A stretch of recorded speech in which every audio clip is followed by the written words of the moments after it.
Alright, ladies and gents, as ever, my name is Shane, that's Shane's Games, and today we're going to be playing Apollo Justice Ace Attorney for the PC.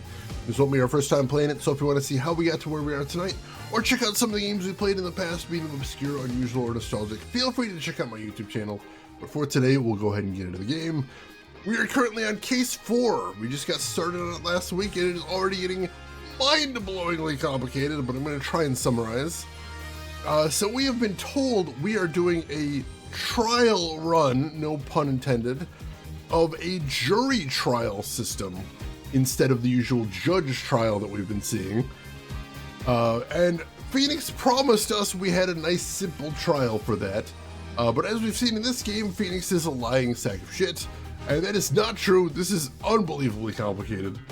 Initially, it appeared to be a locked room mystery with only really one possible suspect, our client.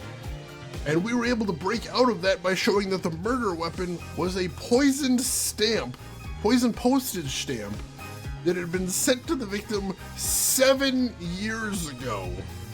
That has undone the locked room, but made things very complicated for us, and we're gonna have to figure out where that goes. That is gonna be our job today.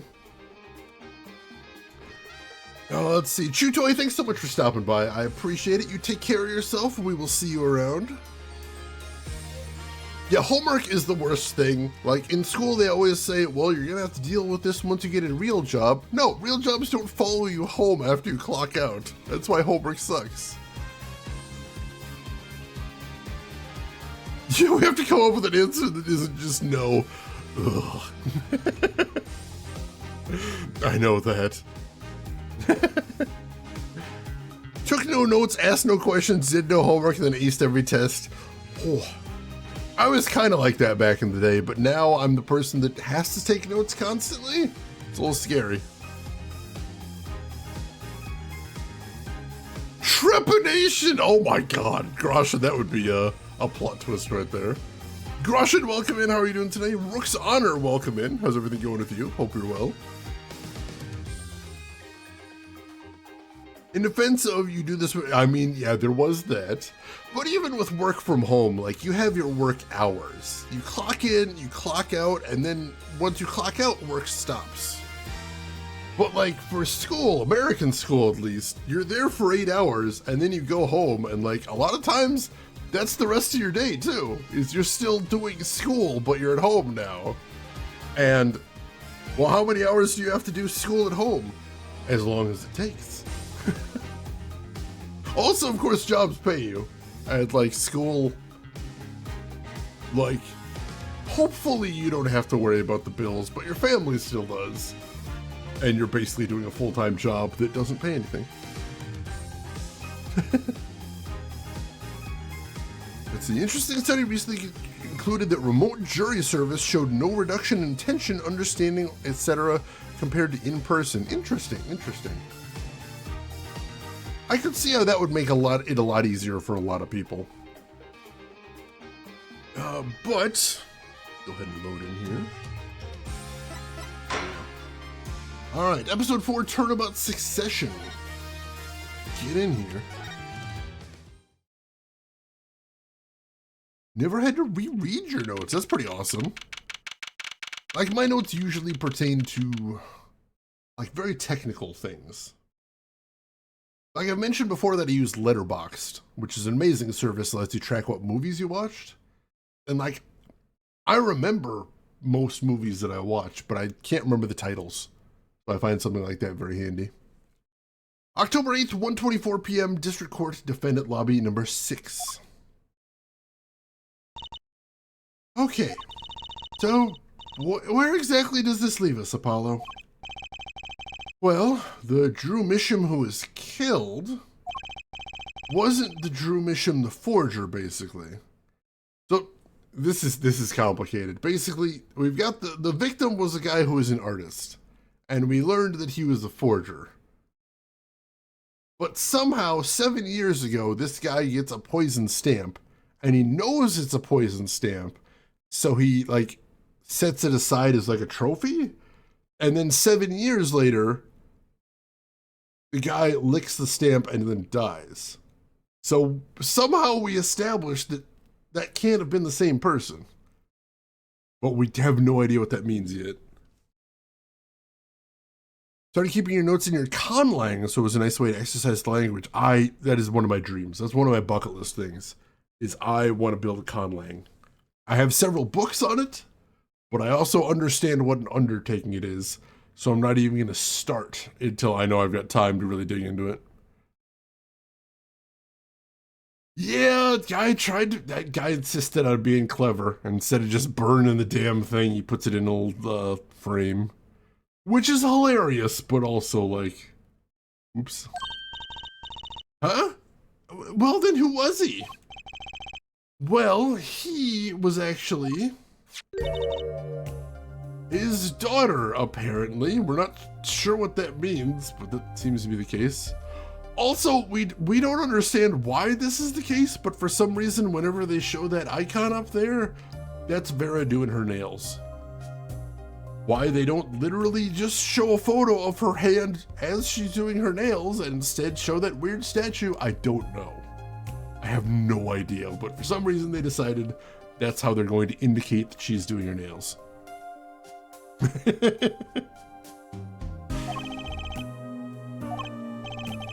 So, you really made those forgeries?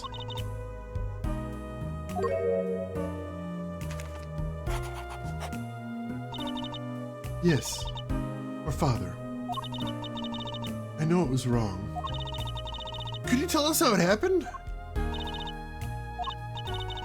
My father was a painter. I loved painting ever since I was a child. One day, father saw it in me. Saw that I had the talent. The talent for making forgeries? How should I say it? It was not only paintings I made. Given the materials, I could make anything. Anything? Father was so proud, and I so happy. But in the end, I was making those. Forgeries. So like she's a literal child. We're talking literally like single-digit age.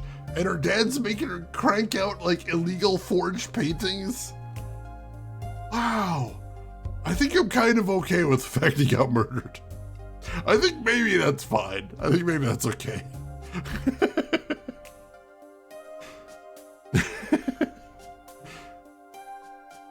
Ooh, that would be interesting. That would be. As far as retro games, which is what the first thing that came to mind for me, like, there's a lot that are actually kind of difficult to get in Italian, which is interesting. Make me a spaceship. Take me to the stars. The Da Vinci tank? I mean, we gotta ask. Why is no one asking these questions? I've never had a good constitution, nor personality. I know very little of the world outside my door. Now, because of me, Father is... Yeah, she was basically a shut-in, partially because her dad's a weird recluse guy, but also partially because she has a very weak constitution, and he was trying to keep her from getting sick. A low-tier X-Man? That does honestly seem like a pretty decent skill.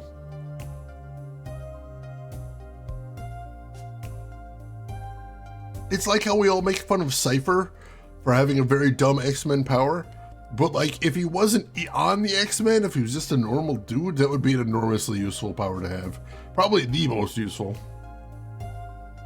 Yeah, Con and Charisma are bad dump stats. It's true. She needs to re-roll. Do you know about this red envelope? I remember that envelope.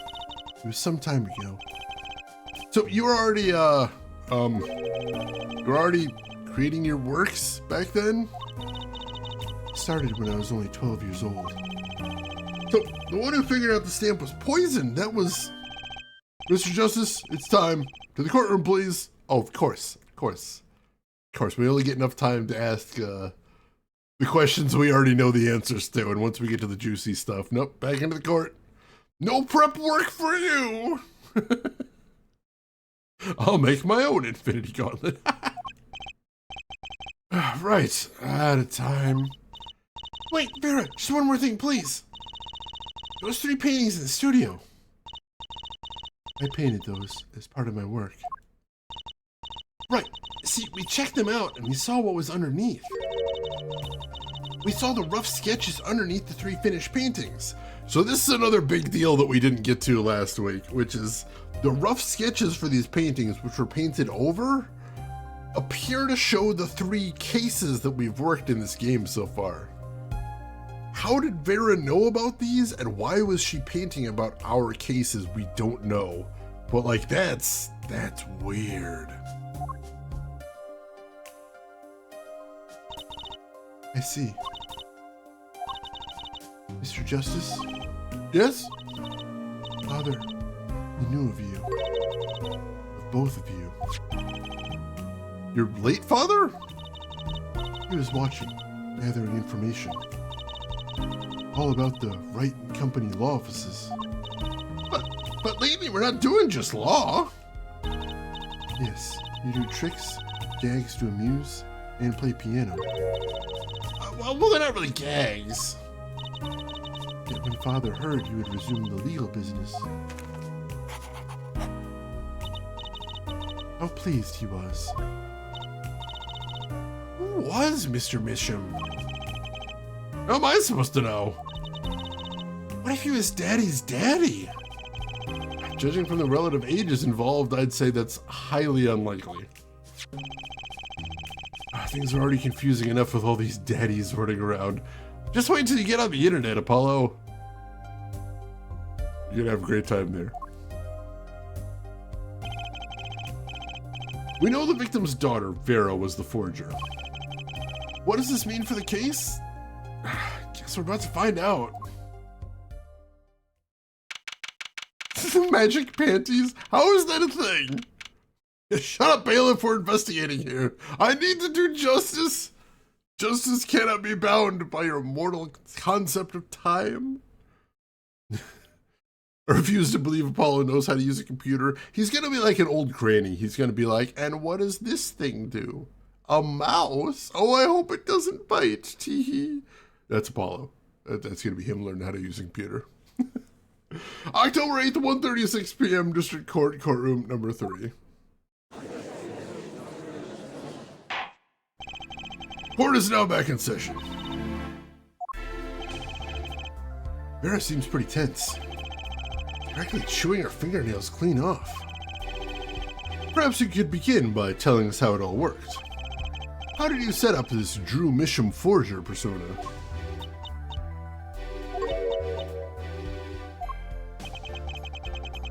There's that stare again. She's drilling more holes into his head. I know it's hard for you, but hey, he's a handsome guy. What's hard? Very well, miss, if you would... You really make those detestable forgeries? Perhaps you'd rather answer my question. Were you the one who painted that painting, the remarkably similar one? Ah, yes. I painted it, yes. Father praised me quite highly for it. So, she was the one who made the forgeries. Yet, she did not wish to reveal the truth of their operation. So the victim was a stand-in, a decoy. For the world at large, he was the forger, not her. Yeah, why wouldn't she want to reveal that? Oh, right, because it's a felony, because she was committing a felony. I like how everyone's like, why didn't you ever tell anyone? Jail is why. Did we forget about that? We forget that's a thing?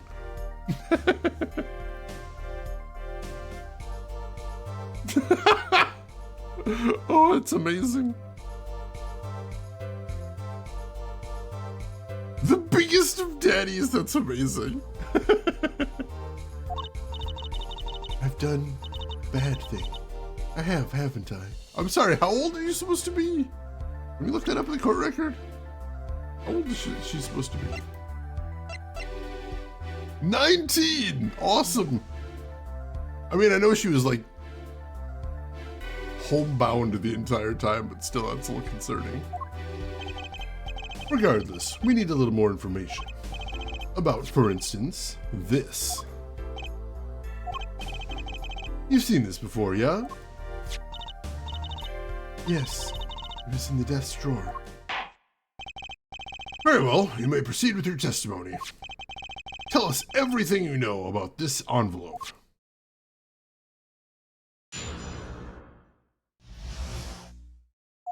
I created things and Father sold them. This envelope came after my first work. It was other than a painting. Father handled the deal, all of it. I received the stamp that was in the envelope. It was after that job that we moved to the current studio.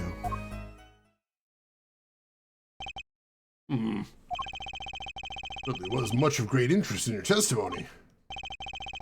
Not that the witness realizes it. Very well, please begin the cross-examination. Wait, okay. Need more information about this forger. It's Drew Misham. Yeah, so basically, I don't know that she's lying in any of these statements, but we need a lot more information than she gave, so we're gonna press on everything. Because, we don't know pretty much any more than she's told us right there. This is all new to us.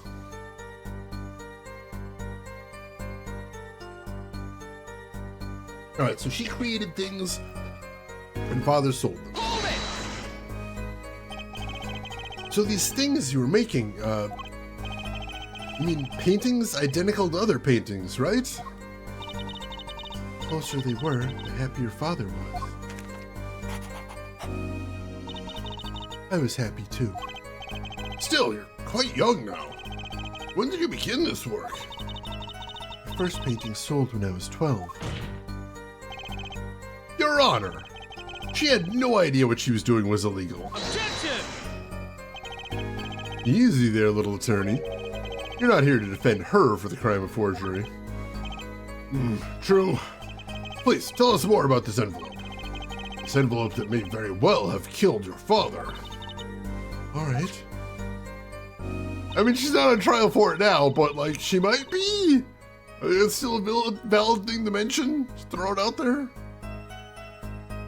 The envelope came after her first work that was other than a painting. She did say she could recreate anything.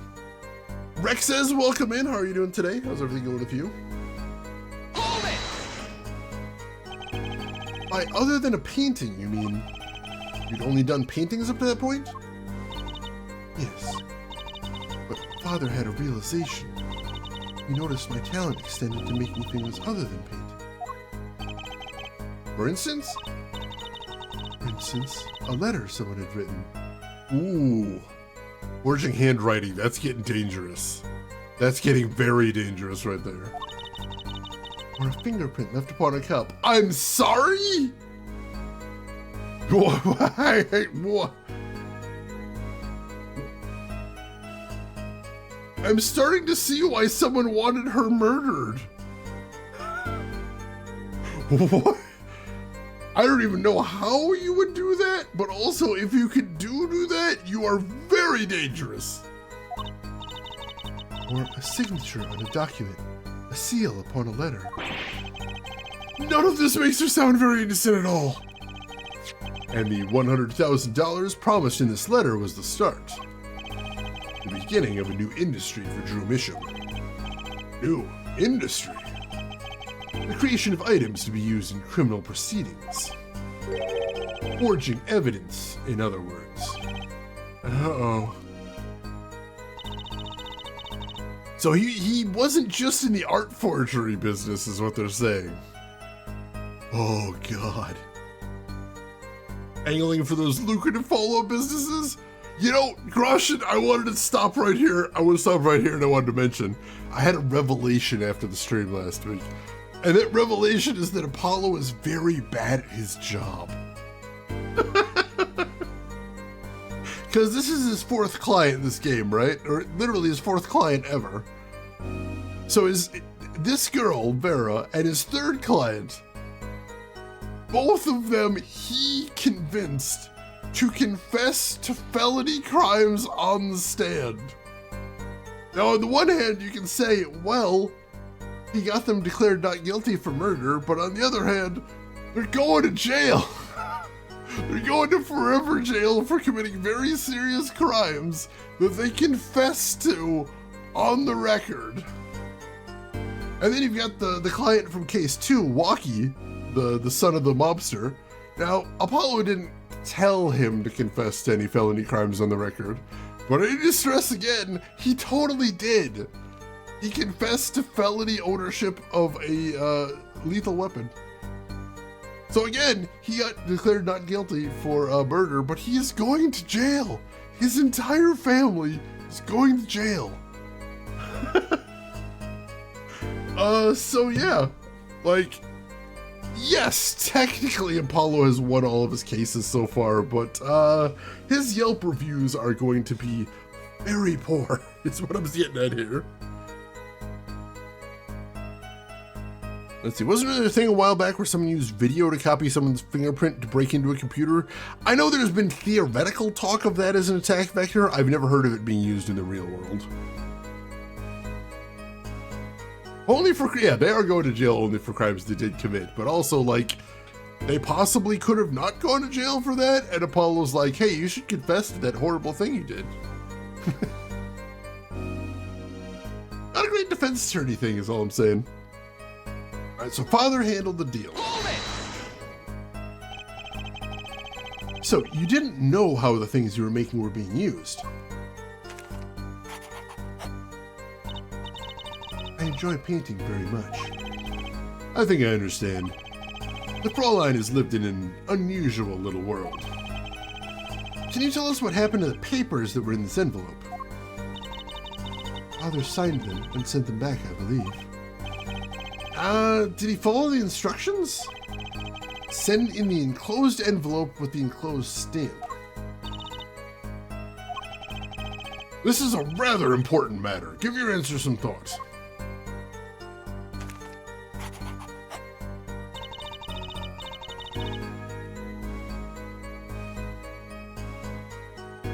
Holy crap, that is wild. Yeah, you must prosecute the real killer and you must make sure your client suffers for any actual crimes. It's a very weird vibe. Like, as far as I can tell in the universe of Phoenix Wright Apollo Justice, defense attorneys are there only for cases where the prosecution makes a mistake. Like, theoretically in the Apollo Justice universe, like, if somebody's actually guilty, like, the defense attorney shouldn't try very hard is the way they think about it. Just not ideal, I think. It's true, Bucktooth Gamer. He's named accurately, I suppose. I don't want to judge Clavier until I finish the game. I don't want to say why because I don't want anybody accidentally spoiling me, but I want to wait till the end of the game before I judge him. All right, so she received the stamp that was in the envelope. This is where we get down to the piece we need to know about. What do you mean you received it? Did I do something wrong? You didn't use that stamp because it was dangerous, correct? Deadly poison on the back, atroquinine. Objection! A moment here, forehead. Yet force an answer upon the witness. Now then, perhaps you would tell me more, Fraulein Vera. Why did you receive this stamp? Is something wrong?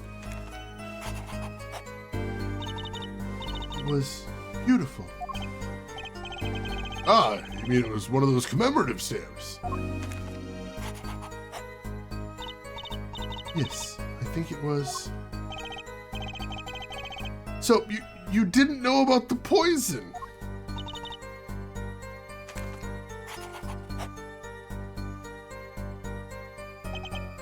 I guess not.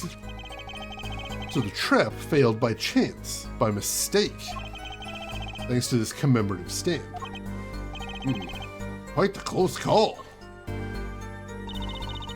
That is terrifying to think about.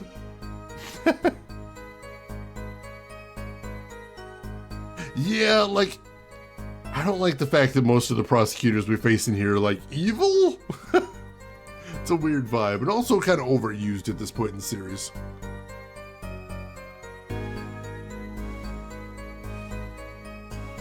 That is cute that she signs her sketches there.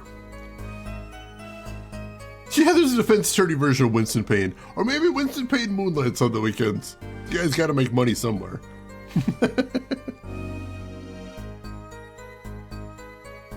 Yeah, I loved the investigations games. Those were it was such a fun twist on the formula. It was after that job that you moved to the current studio. You mean you moved to where the current Drew studio is? Yes, we saw very few people there. I began drawing picture books. This single job had tied them to the criminal underworld. I think Mr. Misham wished to reduce their visibility in the world at large. And we had to meet someone for some reason. Father posed as the creator of the work. So that was the real essence of the artist Drew Misham. You did the work and he supplied the face. So, you really didn't know anything, did you? You had no idea how much danger you were in.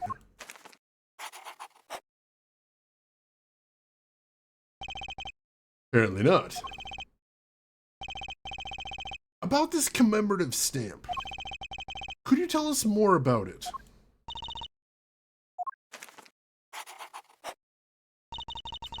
It was very pretty, and more than that.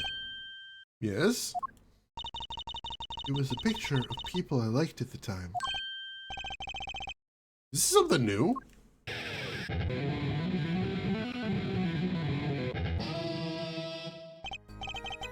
Apparently, we've got some cross-examination yet ahead of us.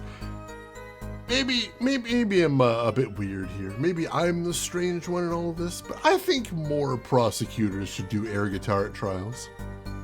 Can we just make that a thing? Can we adopt that in the real world? I think that would be fantastic. Yeah, Edgeworth, they got a good balance for it. I like him. Like, he gets tunnel vision, but he's not a douchebag for the most part. Yep, the old man was the big eyes villain right there. You like to imagine that nobody else hears the guitar, he's just wiggling his fingers? They did say at the beginning of the game, Apollo said, wow, he's so good at that you can almost hear the guitar. So canonically, I think some of them can. If you would be so kind as to continue your testimony, Fraulein.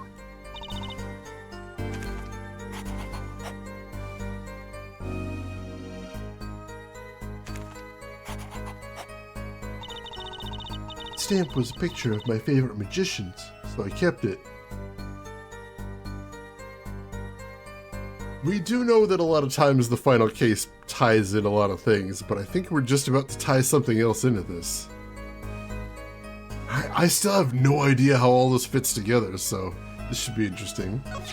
The red envelope came after she completed her first job. That makes it a letter from her client, whoever wanted a forgery made. Hello? Close. We just have to piece together the parts. Deadly weapon in a red envelope. Path it took to take Drew Misham's life. Alright, so she updated her testimony. Let's see, where did she update?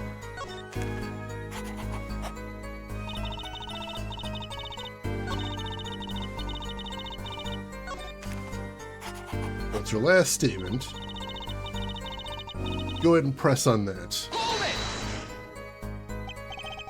Magicians? I love mysterious things. I always have. Even though she fainted when she saw Mr. Hat. You're confusing mysterious with freaky. Father took me when I was very young. It was a great magic show. I loved it so much. See? Isn't magic great? Fine, great, yeah, sure. No need to get all excited. But the magic troupe we saw disbanded soon after. I was quite sad. Did she just say what I think she just said? Magic troupe? Where have I heard that before? That envelope came after she completed her first job. That makes it a letter from her client, whoever wanted a forgery made.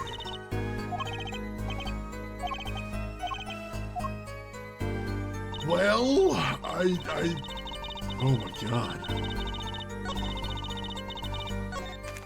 I think we need to basically fill in that blank for Apollo here. I think that's what he's asking.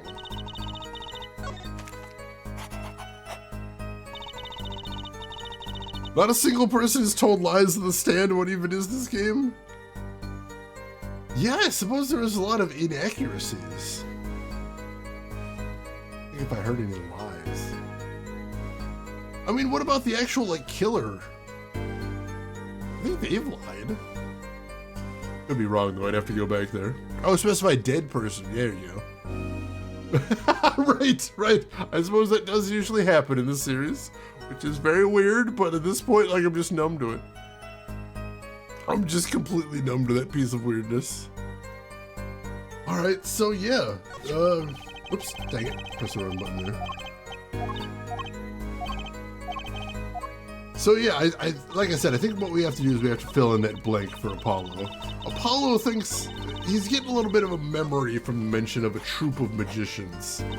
And we definitely have heard of a troupe of magicians before, so I think because, like most Phoenix Wright characters, she didn't mention a name there, so I think we're just gonna have to clarify. And I think the best way to, do that is gonna be with the ticket right here. What are we, the Pope? Maybe. Pope is from Chicago now, don't forget that. I certainly can't. If anyone's wondering, is it weird in Chicago that we have a Pope from Chicago? Yes. Yes, it's unbelievably weird. The idea that the head of the Catholic Church has a preferred Portillo's order, I don't know that I'm ever going to get my head around that. Objection! Those magicians you liked, was it this bunch?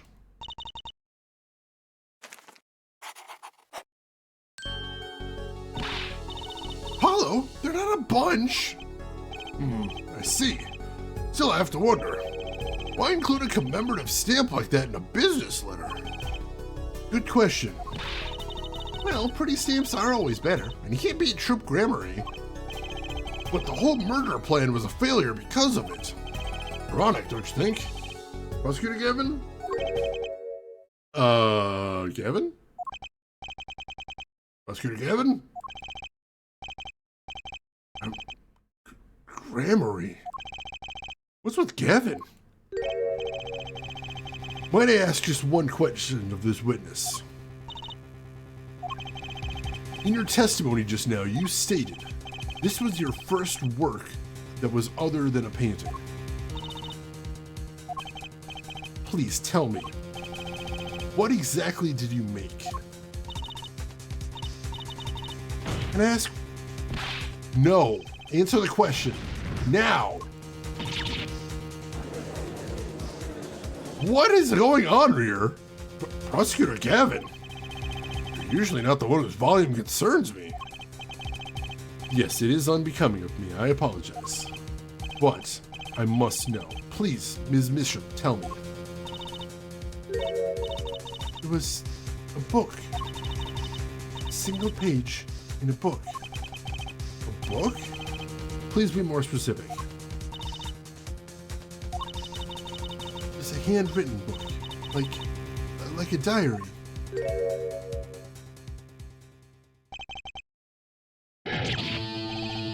No, I don't know.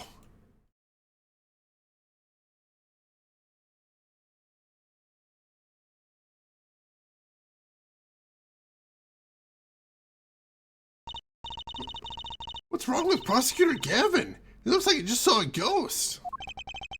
Ms. Misham, this book. Was there a picture of a silk hat on the back cover? Yes or no? Oh, what did you know? Objection! What is happening here? Prosecutor Gavin, the defendant is answering all of your questions. Stop badgering her. told you nothing, has he? Your soiled, sullied mentor, nothing. Sullied? Who? Phoenix Wright. Who else? Daddy? He never told you about the trial 7 years ago. About how he came to lose his attorney's badge. There was a certain piece of evidence that decided his fate, you know. A certain diary. On the back, it bore the mark of a silk hat. What? Oh, God. Phoenix Wright, tossed out of the profession by false evidence. And the forger who made that evidence is this girl standing right in front of me? Farah, you must tell us. The evidence you made was used in a trial 7 years ago.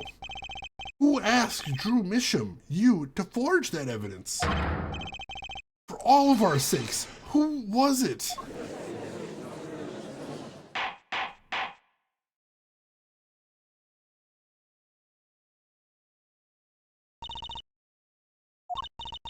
We only met once. You met the client? Well, who was it? It was... What's going on with Vera? She's staring at Prosecutor Gavin's face again. Yes, what? There's something about me? I remember clearly. I remember who gave me the book, the diary. Who was it? Ugh. Vera! Oh shit! Evil.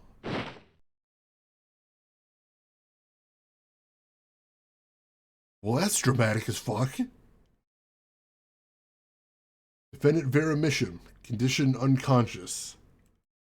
Examiner's diagnosis, acute atroquinine poisoning. Oh fuck. This ends the recording of the trial for the murder of Drew Misham. Vera Misham was, during the trial, poisoned by an unknown assailant. The dosage was just under the lethal amount, sparing the defendant's life. She's currently in intensive care and is not to be disturbed for any reason. Very simple case at first glance, but it finally began to show its true colors. The long road to the truth takes us to the record of another trial. In some ways, that was the starting point of it all. And that is where we must go. Find the whole truth. To be continued. We flashing back, folks. At long last, we are going to find out what the hell happened to Phoenix 7 years ago. Oh, jeez. Let's do the flashback again. This really isn't your job, Apollo, but like he's curious. He's curious. Have a good rest, more James. We'll see you around. Oh, yeah, it's incredibly convenient timing. Also, Kellerman, welcome in. How are you doing today? Yeah, tiny little Trudy. She's so cute. She's so tiny. I mean, she has been putting on that nail polish, and they have made a big point of it all the time. Spoonful of poison helps the defendant go down. Oh, God. Oh, jeez. All right, let's save. Let's save here. And then I need to adjust my chair real quick. Give me like 5 seconds, and then we'll continue. Because I need answers. I very badly need answers here. I don't know about you folks.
Alright, sorry about that.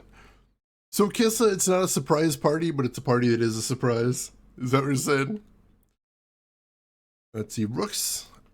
I don't mind if she couldn't just effing spit out the name, but she wouldn't have made this much simpler. In this case, you know usually I hate that in video games. Especially in Phoenix Wright, but I think in this case there may have been a good reason she didn't spit out the name. I don't think she knew the name. I think she would recognize the face, and I think she did recognize something, but I don't think she actually knew the person's name. I could be wrong, but I kind of got that idea that maybe she didn't know his name.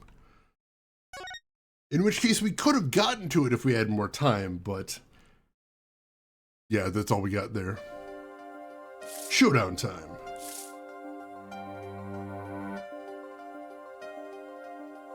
I lost. It's only a game of poker. Game I've played for a long time and only lost twice. Who was the first? The man I killed, of course. Well, seems I found the partner I've been looking for all along. Over a game of cards? Why yes, over a game of cards.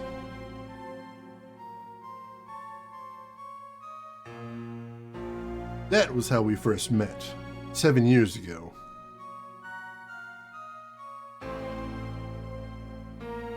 "7 years earlier, Phoenix Wright's final trial.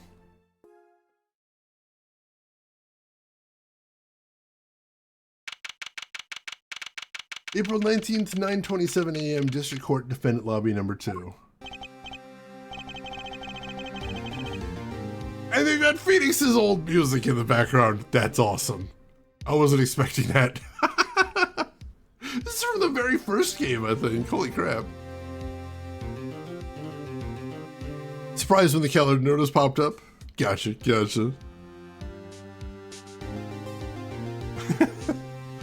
Whew, okay. Been a long time since I felt like such a rookie. Gotta try and relax. Good morning, Mr. Enigmar. I'm sorry to have sprung this on you so suddenly. I received the files from your previous attorney only yesterday. Honestly, I'm not entirely sure I'm prepared. Big surprise there! Prepare your liver, oh god. I understand, I'm asking the impossible of you. Yes, well, you haven't really told me what happened yet. All we did was play cards. And that was enough. Actually, it wasn't, trust me. Oh my god, she's so tiny! Oh my god! Do we know how old she is here? I'm curious. She's itty bitty, holy crap. No, we don't have her in the record yet. She's so tiny, holy shit! I know she was in junior high before, I think. Make a good guess at it there, but she's so tiny. Oh, morning, Daddy. So glad you came. You okay, Daddy? They picking on you? I am fine, as always. This old boy is here to help me after all. What's a young man to you? Good morning. That's a cute outfit you have on. Thanks. My first show's today, after all. Oh, I'm sure it is. What the heck is she talking about? Oh, who's talking now? Look what he started. Here. She called him old boy. What's this? It seems fate's clock will make me wait a little longer. At least only less than 10 swift minutes remain.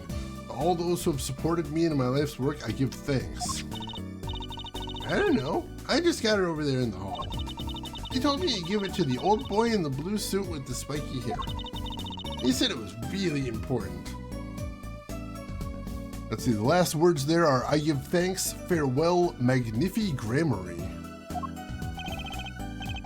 What's this? A memo for you or some such? Not from the looks of it. What is this? It's like a page from someone's diary. I'll give it a read later. I wonder if that's the forged page right there. It is 7 years ago. Correct, correct.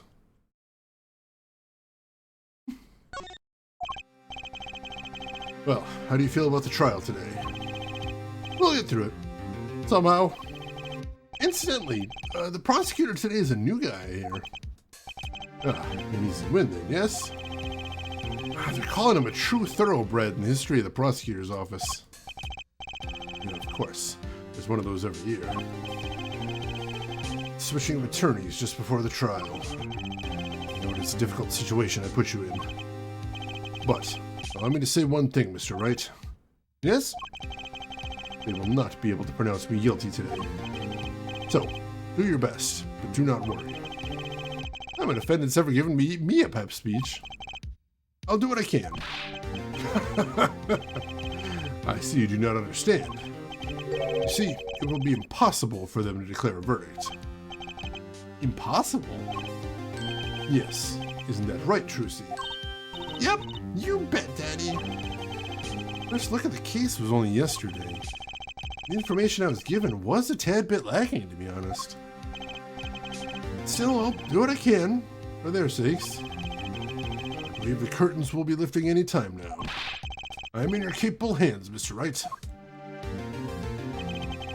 My client is Shoddy Enigmar, known to the world as Zach Gramarye. Wildly popular magician, star of Troop Gramarye. His mentor, Magnifi Gramarye, was a rare breed of magician.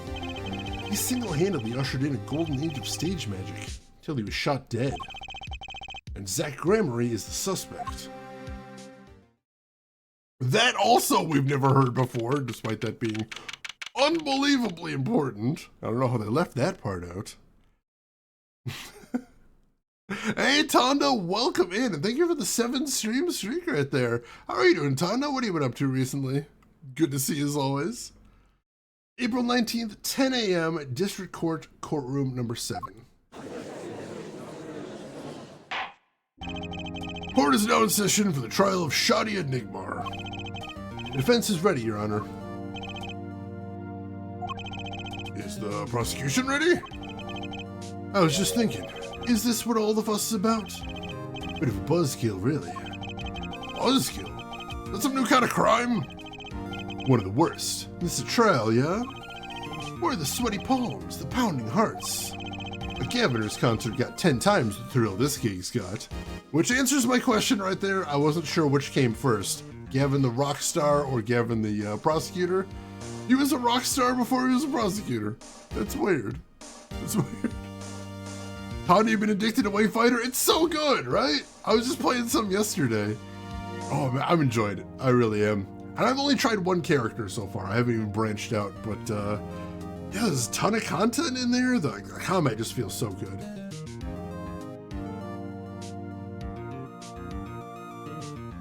I was even having a little bit of fun setting up the house in there. A lot of variety with it.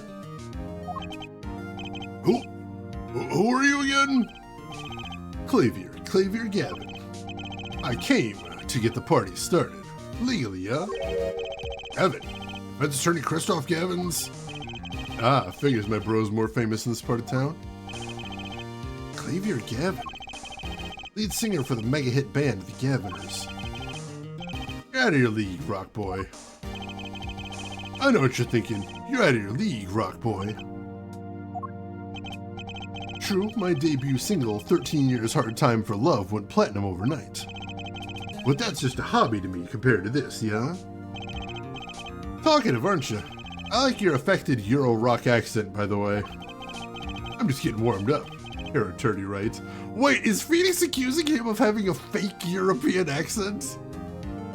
Like that's... I think it may be a worse charge than murder here. Oh my god, that's interesting. I'm not going to do that because I don't think I could do a good job with that, but that is interesting. Nis and Grendel. We had another Grendel player in her earlier. I've been enjoying it on, was it Wingard, I think? The knight that has all the heals. He is a lot of fun, but then again, I'm kind of a healer main to begin with, so of course I'd gravitate in that direction. I've unlocked most of the new characters. I think I'm still missing 3. but I haven't really branched out and tried any of them yet. But a couple of them, just their movesets and their gimmicks sound pretty cool. So I will eventually, I'm sure. Hey Saturn, good to see you. Hope you're doing well. Perhaps you would be so kind as to fill us in on the case? Octoon, baby. Time to call on the opening act.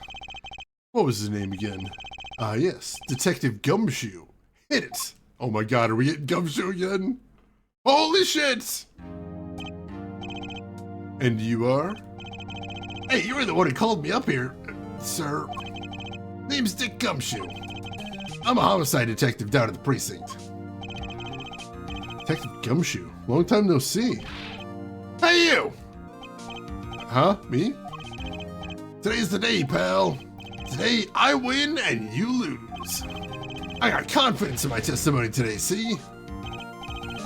What, you normally lack confidence in your testimony? Here, detective, this is my stage. Candy antics. I like how their actual sprites look older. Like, older chronologically as far as the technology than everybody else's. That's insane. Europe is where you go to study so you can fail your forensics exam. Oh, Emma. Gotta get your TV repaired. Ooh, hopefully it's nothing too bad. Gumshoe, we missed you. I wasn't sure if we were gonna see him in this game. I was hoping to at least find out where he's been, but this is still something nice. Backlight went out. That's usually one of the more easy to repair things, at least. Huh? All this hey youing and such. And I could care less about your history together. Very well, Detective Gumshoe, if you would. Please tell us about the case at hand. Happened 6 days back in a room at the General Hospital. Facts are as simple as they come. Here's the crime scene. The victim was a patient asleep in a hospital bed. Killer comes in, puts a pistol to his forehead, and bam! Lights out. Them's the facts. Not so long ago, the victim, Magnifi Grammary, was a famous man. He had the entire country under his magical spell, as it were. Ah yes, the great magician. He retired years ago, though. Say the name Magnifi to one of my generation, and you'd be lucky to get a blank stare. Yes, though I'm sure the youngsters today know his disciples even better. I dare say Troop Grammary has made quite a name for themselves. Anyhow, the retired Magnifi has been in the hospital for the last year. Now, what was it? Mal-ignorant tutor or something. Mal-ignorant tutor. Oh, God. Yeah, you can tell you've really done your homework for this one, Gumshoe. I can see why you're so confident. And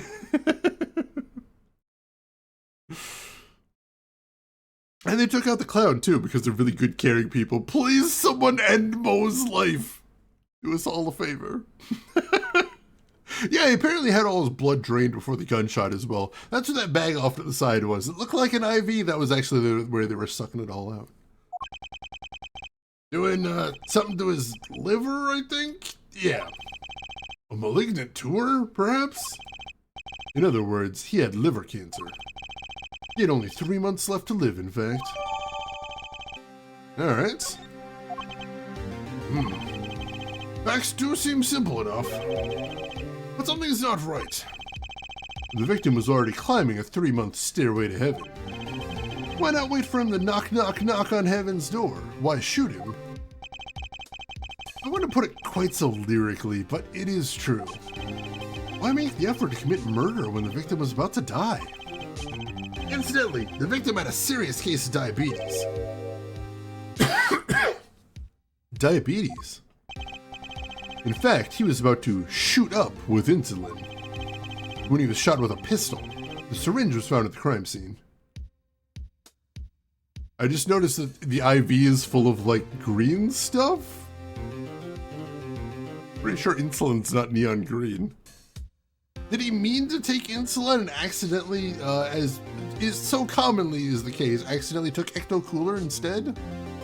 Easy way to mistake. I assume, probably a thing you can do. Gumo, you're not a fan of the rock references. Lazarus juice from the pit. English is hard for the guy. Most things are hard for Gumshoe. Chronic diabetes and cancer. Much as it pains me to say it, the victim was clearly at the end of his life. Let's see. A small syringe used for administering insulin shots has been washed and shows no signs of use. I believe the question before us is clear then. Why did the killer have to shoot this dying man? What reason could he have had? Very well, Detective. Perhaps you can enlighten us as to the circumstances of the shooting. Yes, sir. Radiation IV was full of the ooze. But what, Trey Dog, is the secret of the ooze? That's the question. Actually, the victim kinda ordered the defendant to do him in. A few days before it happened, the victim sent a letter ordering his own murder. The defendant did what was asked of him and shot the old man in the forehead. The bullet was fired from the pistol found at the scene, no doubt about it. And the pistol definitely belonged to the old man, sir. What? You're saying the victim ordered his own shooting? Those are the facts. I have here the letter in question. To my beloved student, Zach. Oh, of course it fades right off. We'll check that out in a second. We've got a whole bunch of evidence, so we haven't taken a look at any of it yet. Let's go through some of it right now. So we're at the crime scene photo. I noticed a couple odd things already, like the fact it's such a fancy revolver for one. But number two, why is there a bullet hole in the clown doll over there? And also, yes, why is there zero blood? That is weird. I see he's got his diabetic kit right there. Like, it's kind of nice that I can recognize that from the box. Like, that someone did their homework there at least. They don't always in this series.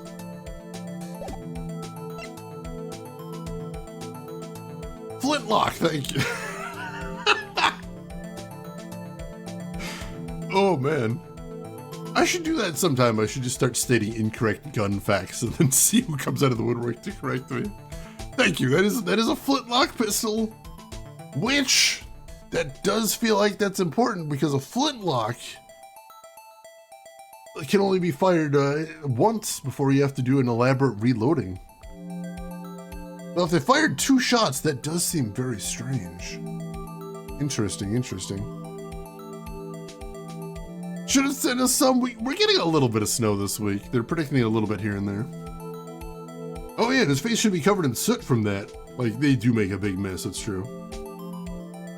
Red Dead Revolver? I remember that one, definitely. Here's the autopsy report. Victim's name, Magnifi Grammary, age 67, male. Estimated time of death, April 13th, between 11 and 11:30 p.m. Cause of death, loss of blood from bullet wound. Note, malignant tumor found in victim's liver. Alright, we got the mysterious paper that Phoenix got. Interesting. We've got his medical chart right here. Malignant tumor in liver has progressed to final stage with no hope of recovery. Patient has 3 months to live. Patient has chronic diabetes and requires regular insulin. We've got the syringe right here, which we can inspect. I always hated getting shots. I guess Magnifi was giving himself the insulin shots. There's no way I could do that. Wait. If Magnifi used this to inject his insulin, why are there no traces of it having been used? Something to keep in mind. Yeah, if it had been used, like, there should be some evidence that there was something in there or it was in someone, right? Interesting. And lastly, we've got this letter that the prosecution presented. To my beloved student Zach, to you I entrust the task of lowering my life's curtain. Come on the 13th, 11:05 p.m. I will ready a gun with which we will shoot 1 shot square in the forehead. You cannot refuse, and we both know the reason why. By Niffy Grammary. I also noticed it's got his signature in the background, that kanji that looks like his face. Interesting. Very unusual indeed.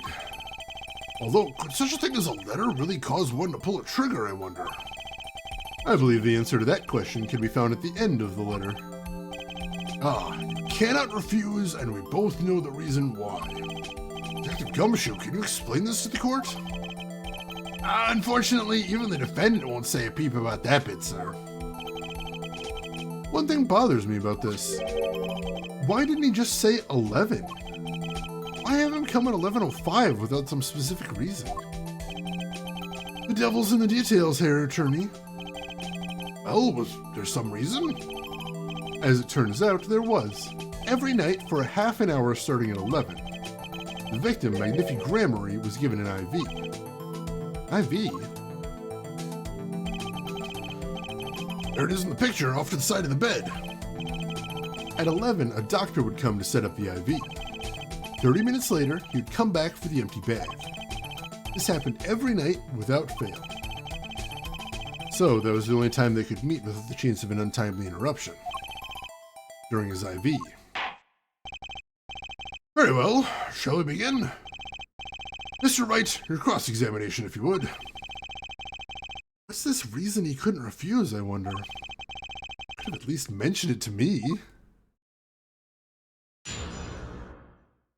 I asked about it last time it came up, and some people said it looks like part of it looks like it makes sense, but nobody could make sense of the full thing.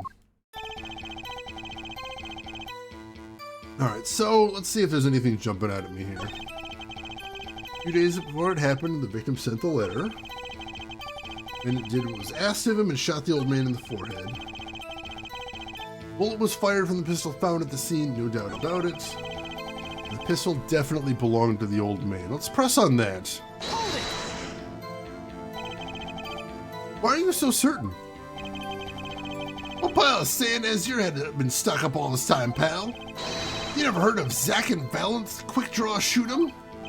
Huh? What's that? One of the defendant's specialties. Zack and Valance stand on either side of a girl. Then they shoot. But the bullets don't hit her. Instead, they hit everything else on stage. This was one of the pistols they used in their show. Got a great design, huh? The kids love it. Many boys and girls join the police because of that pistol, I hear. You know, that would explain a lot about the police force. Shrimp Grammary stopped doing that act a while ago. The old man held on to that pistol ever since. I didn't have time to gather all the details before coming in here. His testimony might be my only source of information. Pay attention and read the letter carefully.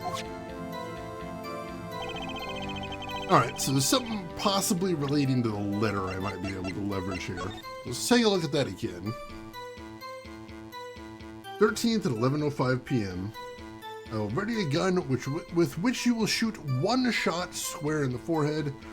Cannot refuse, and we both know the reason why. While he does mention you will shoot one shot. And as we already noted before, there's a bullet hole in the clown's forehead as well. That doesn't seem to line up with what we know. That could be the contradiction that we are looking for. If we can figure out a line of attack there. And that is the question of how we want to attack it.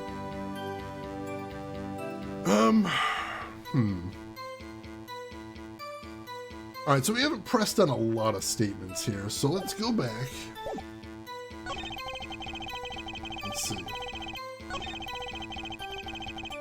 The defendant did what was asked of him and shot the old man in the forehead. So it does seem like he was shot in the forehead, but we're not entirely sure he did what was asked of him is the thing.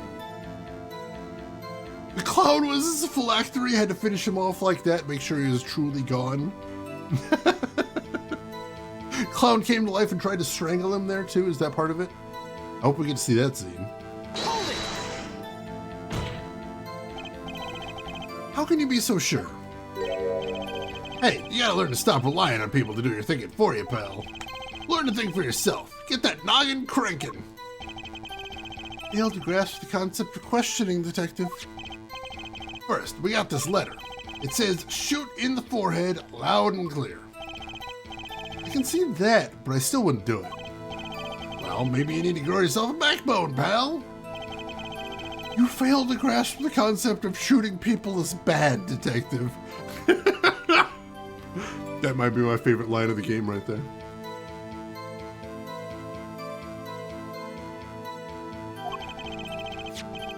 We also found the defendant's pistol at the scene. Traces of gunpowder residue showed that it had been fired recently. Well, Mr. Wright? As far as I can tell from looking at this photo, no issue with the prosecution's claim. Photo. Maybe there's something in there I can use. So they're saying the defendant shot the victim in the forehead. There's a hole in the prosecution's argument. Clearly, Mr. Enigma shot something else. Looking at this photo, another possibility occurs to me. Yes? What does the letter tell us? That the defendant had a reason he couldn't refuse his teacher's wishes. Bingo, pal! That's why the defendant popped him one in the forehead. Oh, the defense disagrees. You see, the defendant had another choice he could make. Objection! What, you can prove that with this photo? I can prove he had a choice, yes. Defendant might have fired like he was ordered, but he didn't shoot the victim's forehead. Well, let's hear what you're thinking, Mr. Wright. If he didn't shoot the victim's forehead, what did the defendant shoot? Wow. Take that! Clown doll? Take a closer look. See? It's been shot in the forehead, too. Ah, there's a hole in its forehead. Yes, and a hole in the prosecution's claim. Objection! And I suppose you have a reason as to why you'd shoot the clown doll? He didn't just shoot the doll, he shot the doll's forehead. His forehead? Ah. Let's read the orders once more, shall we? You will shoot one shot square in the forehead. Which is exactly what he did. He shot the clown doll square in the forehead. Defense has raised an intriguing possibility. That hole in the clown's forehead, it definitely looks like it was shot. Bailiff, send someone to investigate this matter. Objection! I admit I'm impressed, but I expected nothing less. Still, this doesn't mean he didn't shoot the victim. Objection! Perhaps he did have to shoot a forehead as ordered, but the letter says nothing about whose forehead. This was the only way he had to follow his orders without taking a life. The bullet hole in the clown's forehead does demand an explanation. Might very well be a clue. Yet, Prosecutor Gavin is right. It alone does not prove the defendant's innocence. Cannot say for sure the defendant didn't shoot the victim. So sorry, Mr. Wright. How sad it is to see the mighty fall. Sad it is to see the novice's overconfidence. He doesn't realize just how big this little hole is going to get.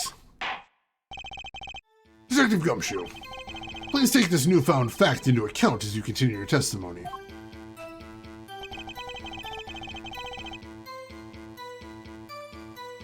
Was that Sam Raj? I don't think so, but he might have snuck in here. Objection, this line of the defense is damaging to my case. I'd like them to stop. There was that time in, what was it, the first case where he just pulled somebody off the stand? He's like, I don't like where this is going, I'm pulling him off the stand.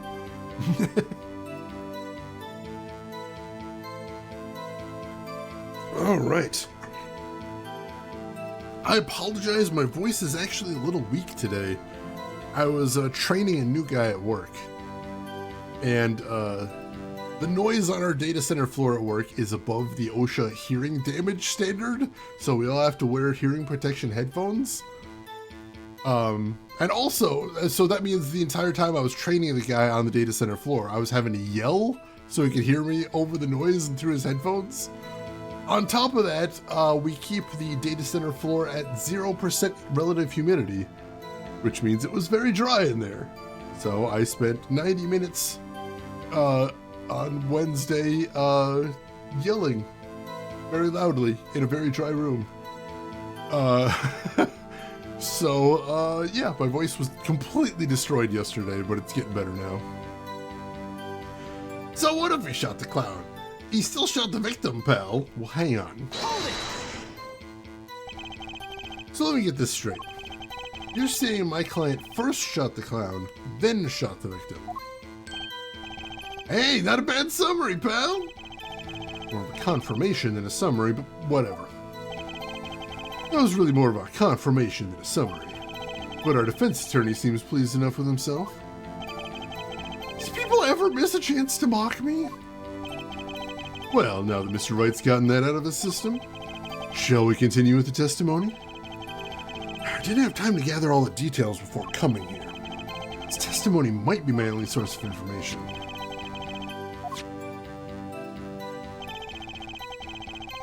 Alright, so he's claiming that he would have only... that it's possible that he shot both. I think it's because it's a flintlock that makes it implausible. But,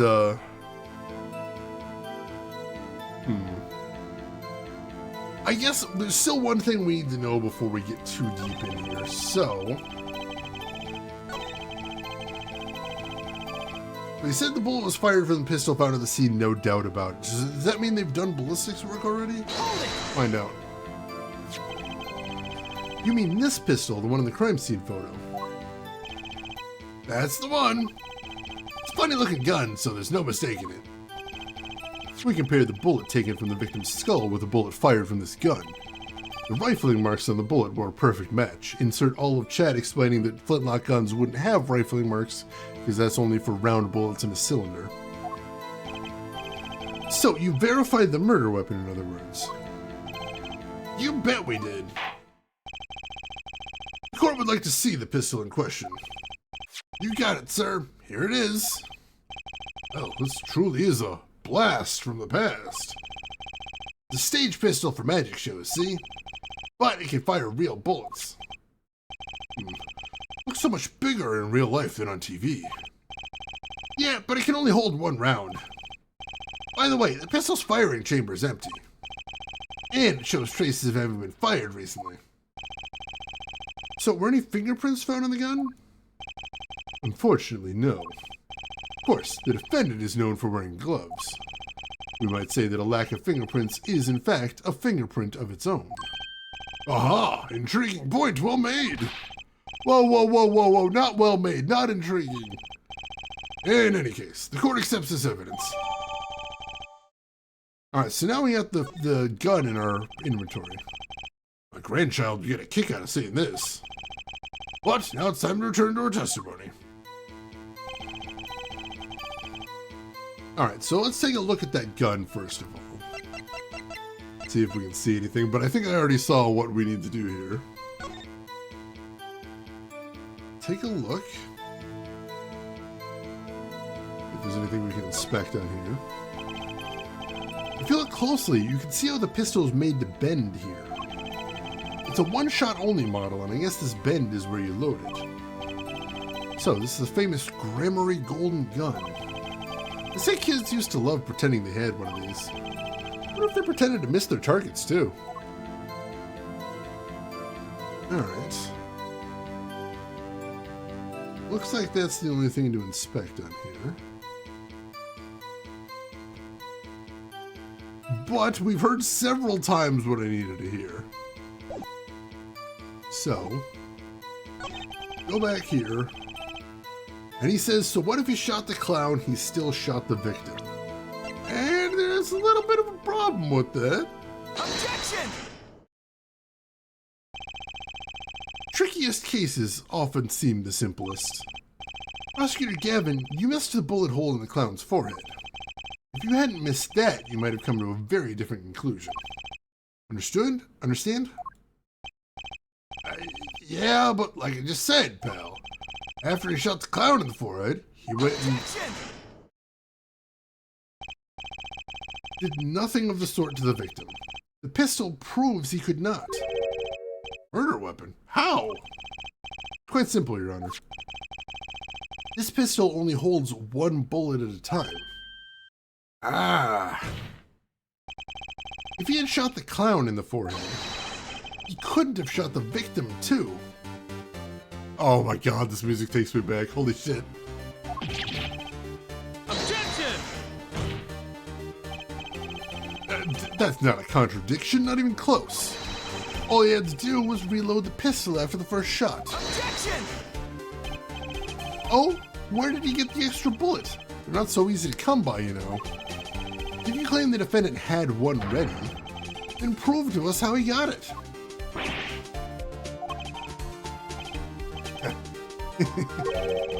I had a feeling this wasn't over yet. No, this party's just getting started. And I haven't proven anything yet, beyond my good looks and startling sale records. And utter lack of humility. Oh, what's this? This prosecution has another witness prepared. Like I said, Herr Detective, was just a warm-up act. Now that the audience has gotten a taste of what's to come, they're ready. Ready for what? For my decisive witness, of course. A witness who, you will find, can prove one thing for us. That it was Zach Gramery who shot the victim in the forehead. Very well. We'll pause for a 15-minute recess. Might be my lucky break. I'll need that 15 minutes to talk to my client, Zach. Court is adjourned. Oh wow, are we actually gonna get a little bit of prep time here? That'd be nice. To be continued. Still pretty early, we can keep going, that's awesome. The defendant was notable for being the only person to ever wear gloves while shooting a gun. Yeah, Phoenix is right, that doesn't really prove anything. Demanding proof from the prosecution? What bizarro universe is this? You can tell this is Phoenix at his most powerful. He's learned the weapons to use against those who use them against him. The student has become the teacher. And Spice Chipmunk, welcome in. How are you doing today? Hope you're doing well. Phoenix is always right. I mean, he does win a lot.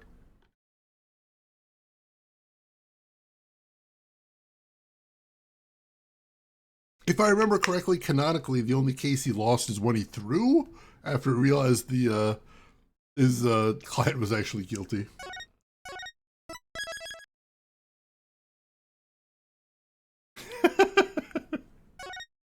It's actually kind of cool here to see Phoenix like fully confident in himself now. Like that feels like an ending to Phoenix's arc.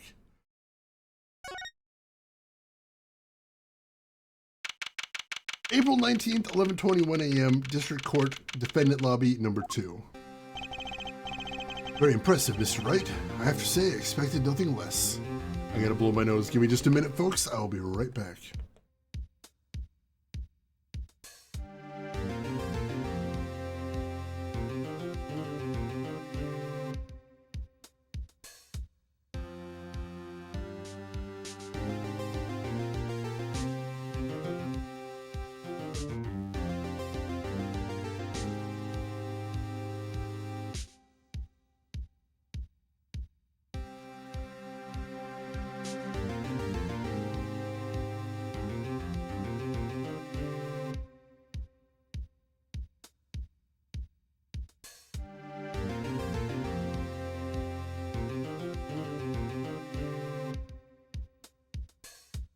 Alright, thank you for waiting, folks.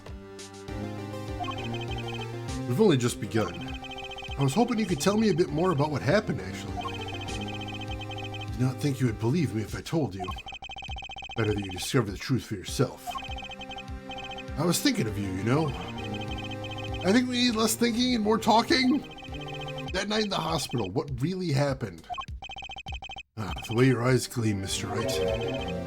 Scare Trucy. Speaking of which, where is she? seen the problem yourself, the letter. The one shot in the forehead one, right? Yes, and the reason he speaks of.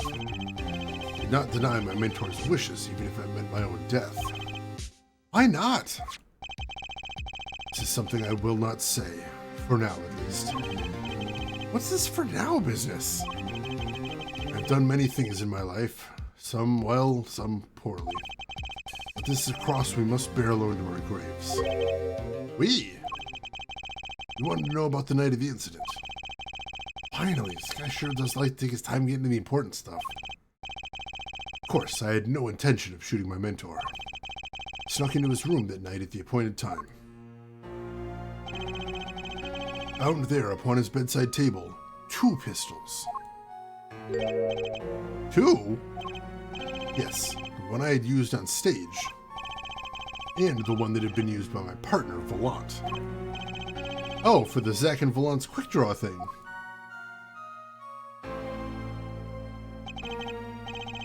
Alright, I'll check that later, Saturn, but you take care of yourself and we'll see you around. My mentor had the look of one sleeping. I stood by his bedside, hearing only the light sound of his breathing. Then, I took the pistol into my hand. Cannot deny that my resolve faltered then, for a moment. Faltered? You mean you thought about shooting him? Carl, there was a reason I could not refuse his request. His last such request, though not his first. But there were other requests you couldn't refuse before.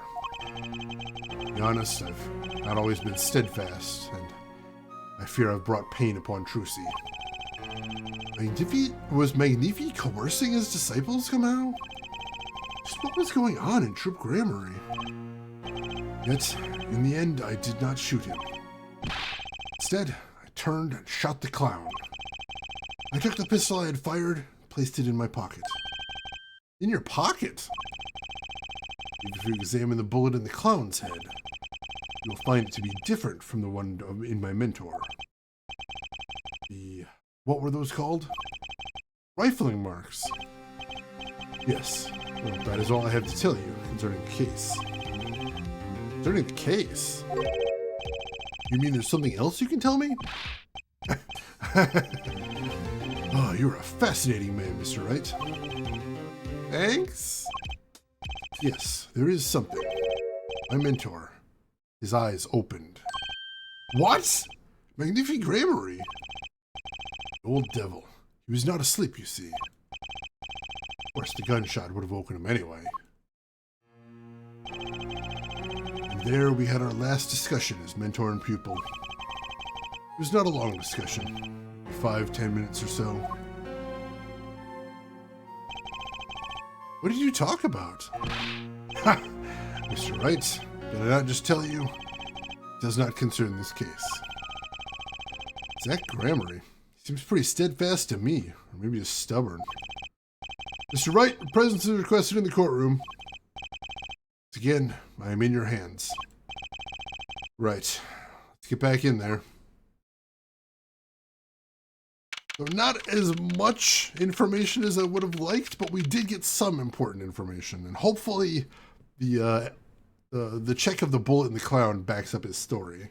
That'll be handy to have. April 19th, 11:37 a.m., District Court, Courtroom Number 7. Court is now back in session. During a recess, a bullet was found in and dug out from the clown's head.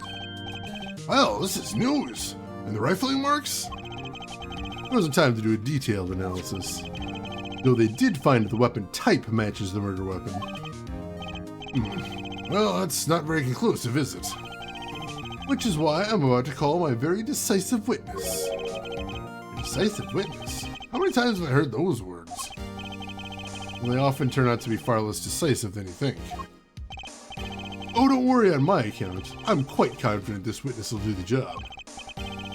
After all, he is intimately acquainted with the players in our little production, being the other half of Troop Grammary's famous duo, Zack and Volant. Aunt Grammary? So, we get to meet the great Magnifi's other disciple. We've, of course, already met him, but it's 7 years after this when he has a fantastic beard, not that weird giant chin he's got going on now. Hey, DB Stewart, welcome in. How are you doing today? Been studying German lately. That dude's name is German for piano. We can't quite figure out why is the thing, because he's a guitarist. He's a guitarist for a rock band. So I don't know why they decided to name him Piano. I'm curious. I'm going to see if I can find out at some point, because like there's usually a good reason behind all the names. But welcome in, DB Stewart. How are you doing today? Hope you're doing well. Yeah, it is odd that a gun went off and then nobody came running and he was able to have a 15-minute long conversation. I was curious about that as well.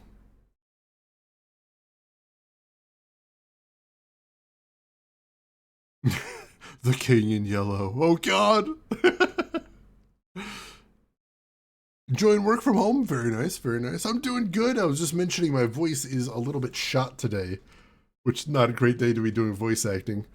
Because I was having to train a new guy at work, and it's over the OSHA hearing limit in the data center, so I was having to yell the whole time. Plus 0% relative humidity in there, so yelling in very dry air. I was a lot worse yesterday, but I'm doing better now. Perhaps we'll start by asking your name and occupation. Mount Gremory, magician. And you're the decisive witness, are you? Prove your fellow student, your partner's guilt. Fate, the grand illusion filled with traps and tricks. Wait, the shooting took place in that hospital after 11 o'clock at night. If you're a witness, does that mean you were there that late? If one were to deduce this logically, the conclusion is yes. Okay. Let's get the characters, don't I? I have an interesting fact for you. You see, several days before the crime, my witness received this. That looks very familiar. Wait! That's the same letter Zach Gremory received. Yes, or perhaps I should say, ta-da! Look at that stance there, cocky bastard. Order, order, order! And what does it say? Surely not the same thing. Perhaps you should see for yourself. Ooh. It's almost the same thing, except his says come on the 13th at 11:20. That's a very important difference right there. Japanese developers assuming Americans just treat gunshots like white noise. Well, don't forget the original game takes place in Japan. It's only the localized version that moved everything to America. Yeah, oh god, Volant is exhausting. Which is why I voice him as someone who's completely exhausting. Hopefully it's coming across. Couldn't possibly be a suspect because he works for the prosecution. Court accepts this into evidence. Alright, there's the second letter. This is most unusual. Exactly what was going on with you folks. What exactly was your troop Gremory up to? By which you mean? I'm just having trouble envisioning a man who would ask his students to kill him. Both of them, no less. Just my opinion here, Judge. But from these letters, I'd say he was coercing them, not asking them. We walked the magician's path together, and in so doing, shared much of our lives. When people are so close, there is a strain, a warping of relations, you might say. But this has nothing to do with the case at hand. By which you mean you're not going to tell us. Makes me wonder even more about this reason why they couldn't refuse. Well, let's get on with the testimony for starters. The defendant Zach Gremory stands accused. Tell us why. Oh, I'll do more than that. Or where he walks, the red roses rise singing hymns to the miracle that is magic. Fascinating, though I hardly need to remind you. Evidence could just as clearly point to you as the suspect. The letter, the murder weapon, and now the 2 bullets found at the scene. In fact, the only difference seems to be the designated time. I As every magician knows, timing is everything. Yes. And now it's time to get this party fired up. They're such dorks. All of them. That night, I visited the hospital room at the time Magnificent requested. The smell of gunpowder hung in the room. My mentor had taken his final bow. I did not imagine my fellow student might have received the same instructions. Yet a deal with the dead is still a deal. Death's sweet kiss I gave to the clown. Then I informed the doctor and the police. So you were the one who reported the crime. Indeed, I would think this fact alone would clear my name of suspicion. Let's not jump to any conclusions. Yes, the cross-examination generally comes before the conclusions in this court. But if your testimony proves to be true, and the defendant Zach Gramery is guilty, wasn't Zach Gramery, then the killer was you, Volant. No disappearing act will get you out of that. Generally. So that word generally is doing a lot of heavy lifting in that sentence. Alright, so. Let's see. A couple things I'm curious about here. Well, this one in particular. Let's start here. So the smell of gunpowder hung in the room and his mentor had taken his final bow. So you weren't worried for your own safety at all. I mean, you smelled gunpowder, yes? What if the shooter was still nearby? I did not consider this, to be honest. It is forbidden for a magician to have a good imagination. What?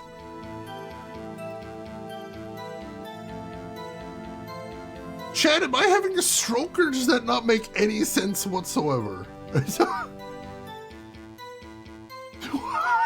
What is happening? What does that mean?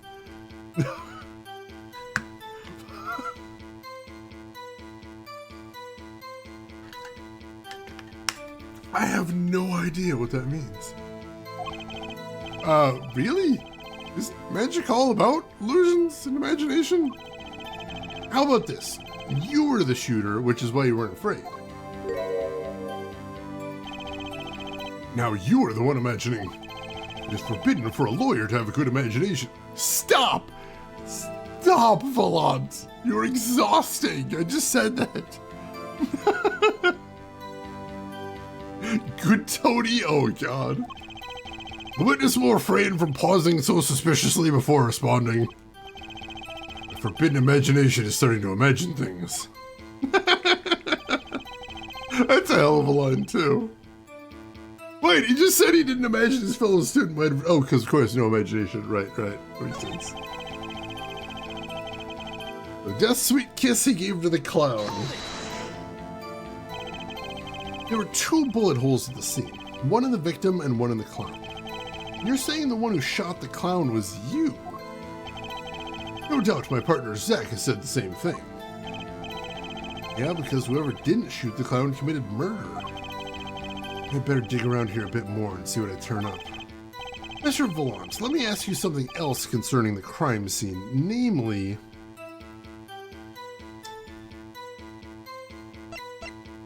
the number of pistols. How many pistols were there when you entered the room? Oh, what you mean what precisely? 2 pistols were used in the Zach and Volant quick draw shoot 'em, correct? 1 for each of you. Well informed, yes. Only one of my old friends sat in the hospital room that night. What did Zach tell me back in the lobby? Of course, I had no intention of shooting my mentor. I snuck into his room that night at the appointed time. Found there upon his bedside table 2 pistols. Took the pistol I had fired and placed it in my pocket. I see no problem with that statement. Only 1 pistol is visible in the photograph of the crime scene, after all. So, you picked up that pistol and fired it. Indeed I did. Alakazam, alakazing, alakaboom. Is the number of pistols really so important? Quite important. Number of pistols is quite important, Your Honor. Very well. Please add this detail to your testimony. Can I do but obey? So only one pistol was in the hospital room that night. With it, he shot the clown. Did we actually get any new evidence? Oh, we got the second letter. That's about it.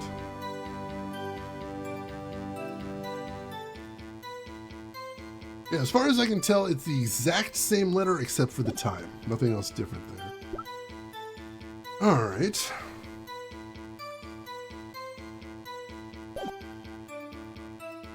So he shot the gun and put the hot gun into his magic panties. Let's not talk about whose hot gun is going into whose magic panties. We can just leave that to the imagination of everyone.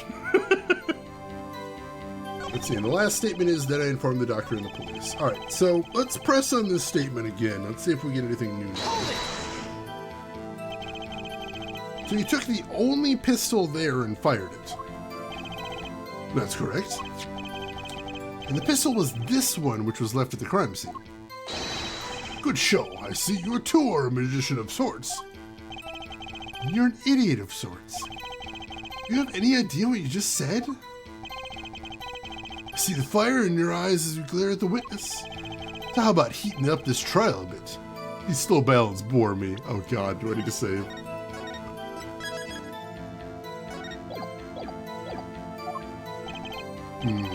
I've got a hunch, but maybe that's all it is. Maybe I should ask about something else. No, we're on the right track. Second thought, let's run with this testimony for a while longer.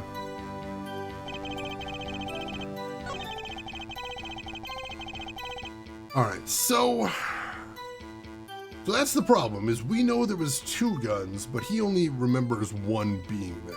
Probably because the other gun was taken before he actually did anything. Alright, so we know that if Zach actually is the one that shot the clown, then the rifling couldn't line up. Alright, so let's present this. Let's present this.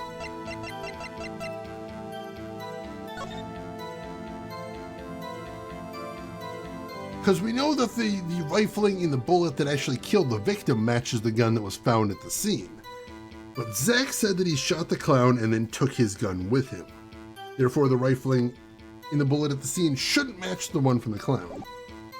That could be our in right there. Objection! According to the defendant, Zach Gramery, when he entered the room, there were two pistols on that table. Ooh. One of those pistols he used to shoot the clown in the forehead. Then he left with it in his pocket. Of course, that's what he would say. Unlike the hapless clown, we must assume our defendant has some brains in his head. Well, what about what Mr. Volantis told us? You see, there's something about his testimony that doesn't make sense. What might that be? I told you, I took the pistol that was there and shot the clown. That's your story, at least.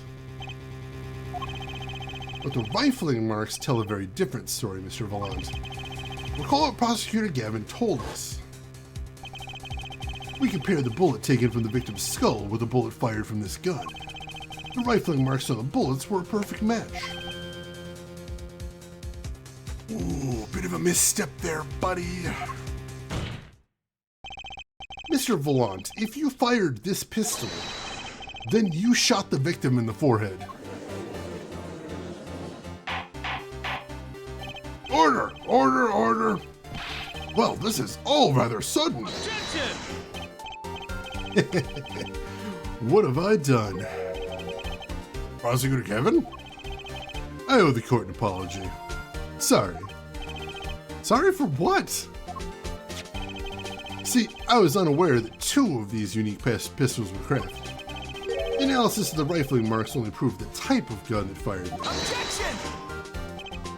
But that's not what you told us before. You said that you'd verified the murder weapon. Which is why I'm apologizing to you now. Quite sincerely, I might add. Could you hold me accountable for a mistake made in my youth? That was just this morning! I'm still young. And I might add, it wasn't really my fault. If the defendant had only admitted he took one pistol from the scene of the crime, we would not be using this, having this pleasant discussion now.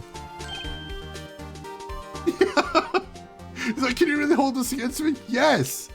Yes, it's a court of law, you moron! You made this at the very least a mistrial, seriously. Oh, I don't know if we've ever seen a mistrial in Phoenix Wright. Certainly not for mishandling evidence. They do that all the time.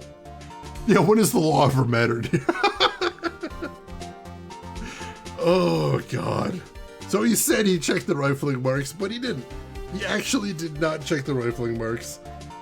And that was a lie. Good. Good. Good. Awesome. Lot Grammary. Yes, Your Honor. You are presented to this court as a decisive witness. Proven to be more divisive than decisive. Oh, got him! What? You'll see in time. The testimony so far has merely been a review of the facts. Proof comes next. Care to elaborate, Prosecutor Gavin? When Mr. Volant entered the hospital room, the victim had already been shot.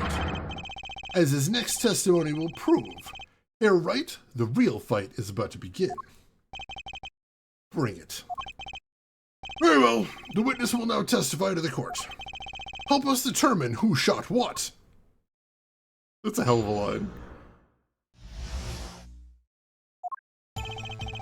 I arrived at the hospital room at the appointed time, which is, say, 11:20 p.m.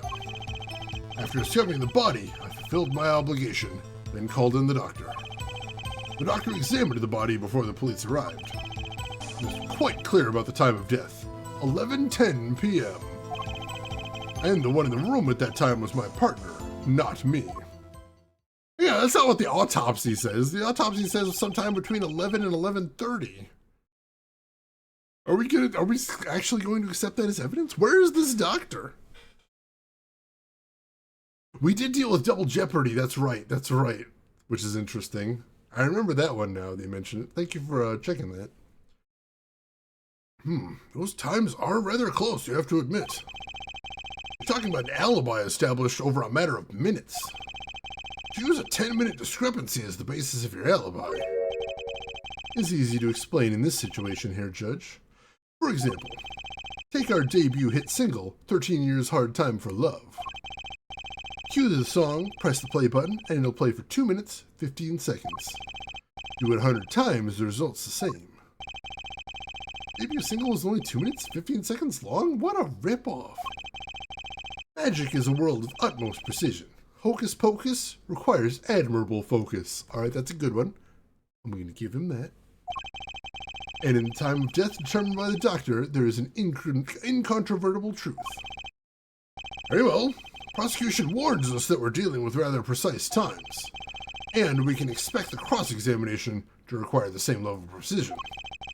I hope the defense refrains from its customarily broad, sweeping accusations, lest we blur the focus that this case so clearly demands. Point taken. Baseless remarks will result in a penalty. Carry on, Mr. Wright. Carry on? Right. Alright, so, yeah, they're putting me on notice right here, so I better save again. Getting dangerous. Phoenix is a prog rock fan, song's gotta be at least 10 times that. I can imagine that. Phoenix surrounded by a mountain of paper and he's just listening to, oh god, what's a good prog rock band? Like, I can hear the songs in my head. I'm drawing a blank on names. Or if a breakout jingle. Oh, yeah. Honestly, yeah. 2 minutes 15. That's not a very long song. Like, I always think like 3.5 minutes is like the sweet spot. All right. Like, I've certainly heard well-regarded songs that are shorter than that, but like as your debut, that's pretty weird. Alright, so I'm going to try pressing on everything, because I noticed that my health bar isn't blinking right now. But I don't think I'm in imminent danger. Let's go ahead and press on everything and see if we can get some more information. Hold it! 11:20 p.m. Can you prove that's when you arrived? Alas, such a feat may be beyond even the great Volant. For there was no one in that room but Magnifi. He was departed after a fashion.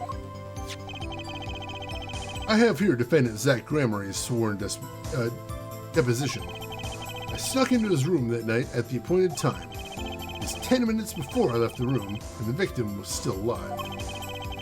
Time indicated by this letter to Zach was 11:05 p.m. Exactly. Which means the witness could not have entered that room before 11:15.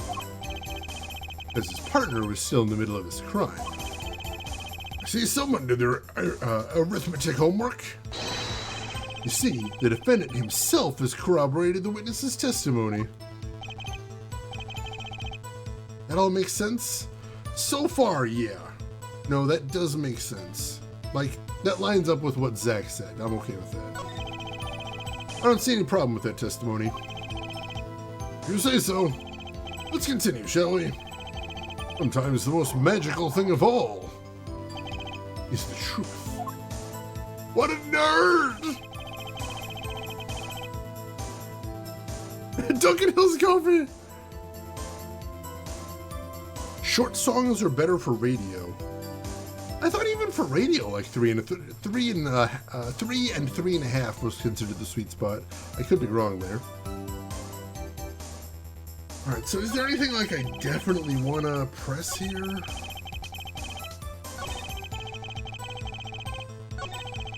I mean, like, most of it seems pretty straightforward. After discovering the body, he fulfilled his obligation and called the doctor. The doctor examined the body before the police arrived. Quite clear about the time of death, 11:10 p.m. I don't think I'm stepping out on a limb to say I have some doubts about this. How could the doctor be so precise with the time? We do usually only get an estimated time of death, true. I'm not sure I've heard of a verified time of death. Magic revels in making the complex appear simple, but reality is the opposite. What appears complex in this case is a simple matter of subtraction. See, another person has done their arithmetic homework. The point here is the IV the victim was taking. Quite visible in the photograph of the scene. Recall what we heard earlier about the victim Magnifi Gramarye's schedule. Every night at 11, Magnifi took an IV drip for 30 minutes. I can see the IV bag right there, yes. Now, look a little closer. Follow the tube down from the bag to the end. Ah, the needle's been removed. Doubtlessly it fell out when he was shot. Usually IV needles don't just fall out. Seemed to be the case. When the needle comes out, the IV no longer drips. Ah, you can just measure the remaining IV liquid. Precisely. The IV liquid functions, for our purposes, as an hourglass of sorts. This is how the doctor determined the time of death. From the amount remaining in the bag, it was determined that the IV had stopped 10 minutes after administration began. So assuming that the IV actually did come out when he was shot, that makes sense. Yeah, they get taped in, like they shouldn't just fall out. Like even without the tape, like they don't, like they're not just trying to fall out most of the time, I think. There's just some friction involved. And so it was, when I, Volant, entered that room. 10 minutes had passed since that horrible crime was committed. And this is proof. Well, Mr. Wright, that seem important? Very important, yeah. Well, seeing how it is the biggest clue we have to the time of death, I'd say it's very important.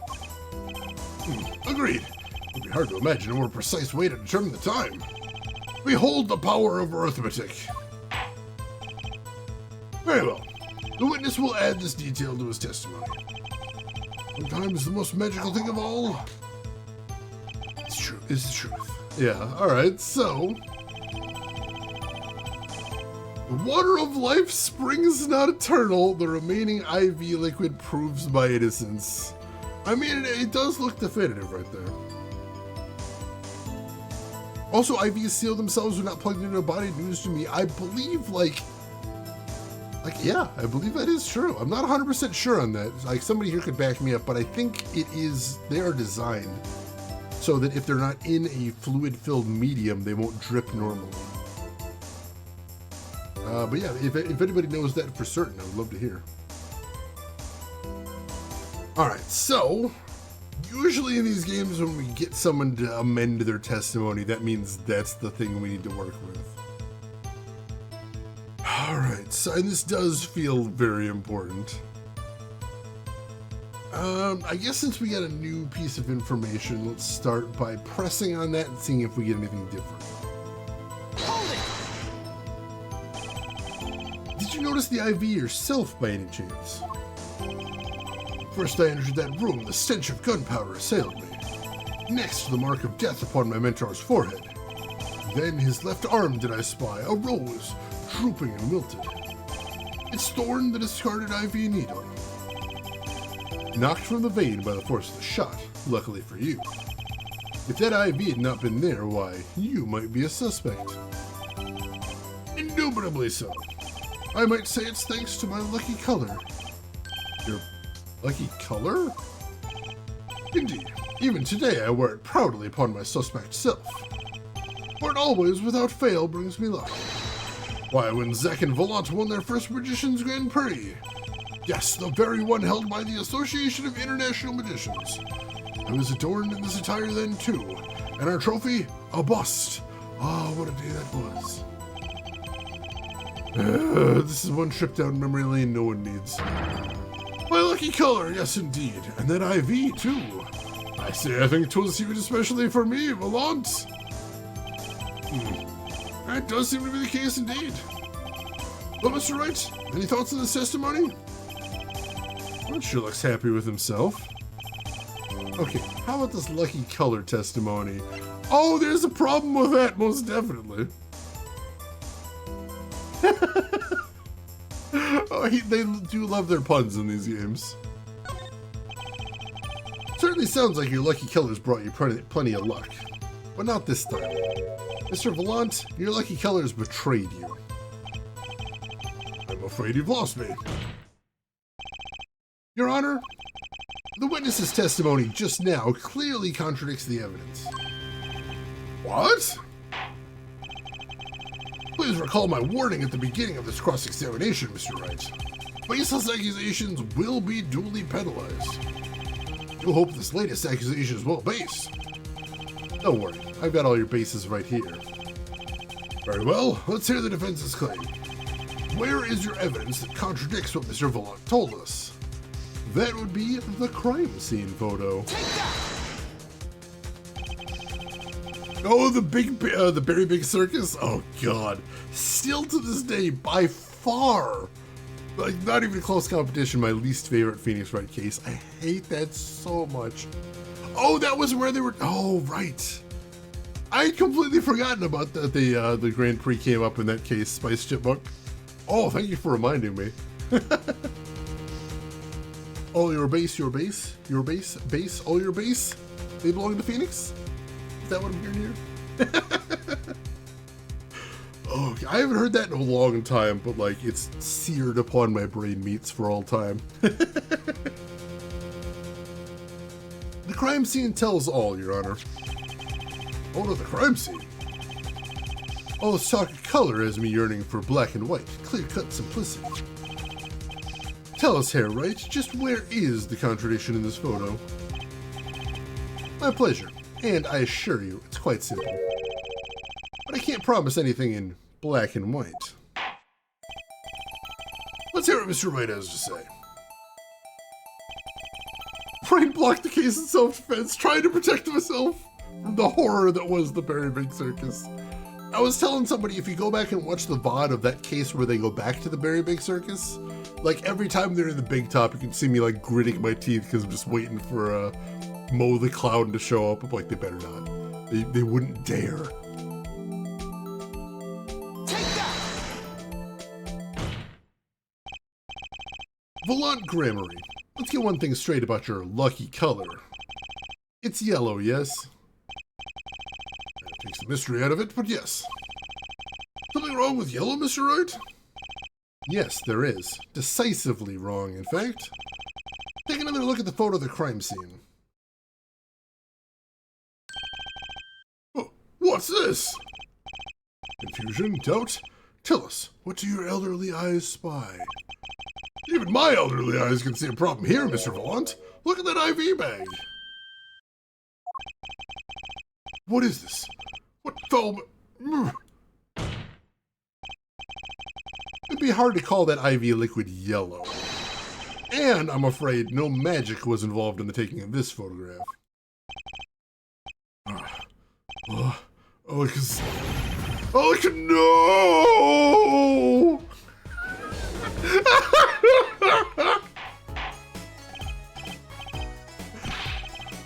I mentioned before we haven't had any really great breakdowns this game. That one counts. That one was amazing. Order! Order! Order! What does this mean? Objection! This is some kind of mistake. As Prosecutor Gavin, the witness's mistake. The meaner they are, the harder they fall. Because there's no substitute for experience. But Grammary, as you reminded us several times, your lucky color is yellow, but the IV is clearly not. Well, this contradiction can mean only one thing. Objection! And to think, you almost had me. I see your true colors now, Ace Attorney Phoenix Wright. You'd like to tell us, Prosecutor Gavin? As this court can tell, the witness's testimony does contradict the evidence. Yes, a contradiction. One that I shall be pleased to hand right back to Mr. Wright. How do you mean? How? Because the witness has made no mistakes. I agree, at a glance the IV liquid does appear a sort of greenish yellow. But I assure you the liquid itself is quite yellow. Yellow liquid? How could you say that? As far as I can tell from this photo, it's green. Yes, but what color is the IV bag itself? The bag? I mean the plastic bag on the hook. Looks like I want to say light blue? Precisely. Figured it out yet? Put a yellow liquid in a blue bag and you get green. This, incidentally, is the liquid's true color. See, your explanation does have a ring of truth to it. Objection! As I thought. There's no substitute for experience, Prosecutor Gavin. What? You may tell a good tale, but you've just proven something rather grave. For you, that is. Grave? The liquid in the IV is yellow, yes. But how did this witness know that? Quite unnatural when you think about it. You did think about it, didn't you?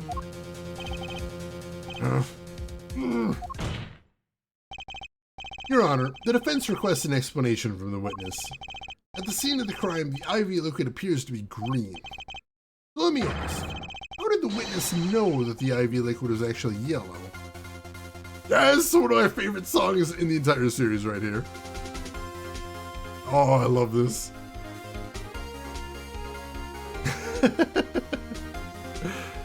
Oh, so good, so good.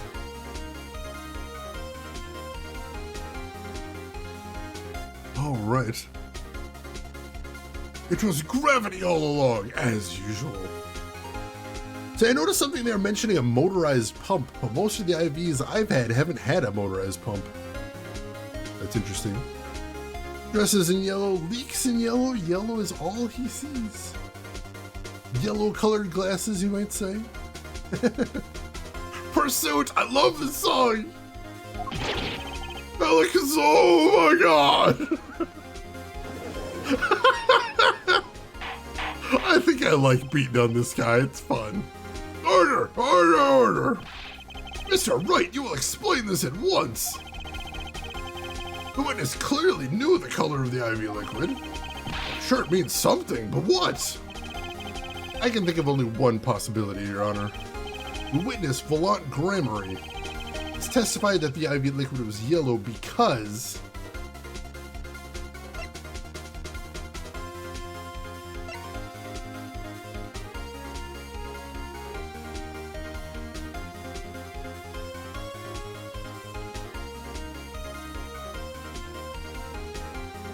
I'm not 100% sure how they want me to get to it, but I know what they're saying here. I think it's this one. From the facts before us, the answer is clear. The witness knew that the IV liquid was yellow. Why? Because he'd seen it before, but not inside the blue bag we see in the photo. He saw the liquid by itself in a clear, colorless bag. Well, he would have had to, but I'm still not clear as to what this all means. Ask yourself, why would he know if he didn't work at a hospital? That's where you'll find your meaning, Your Honor. Objection! I'm afraid I find nothing. So what if he knew the IV liquid's color?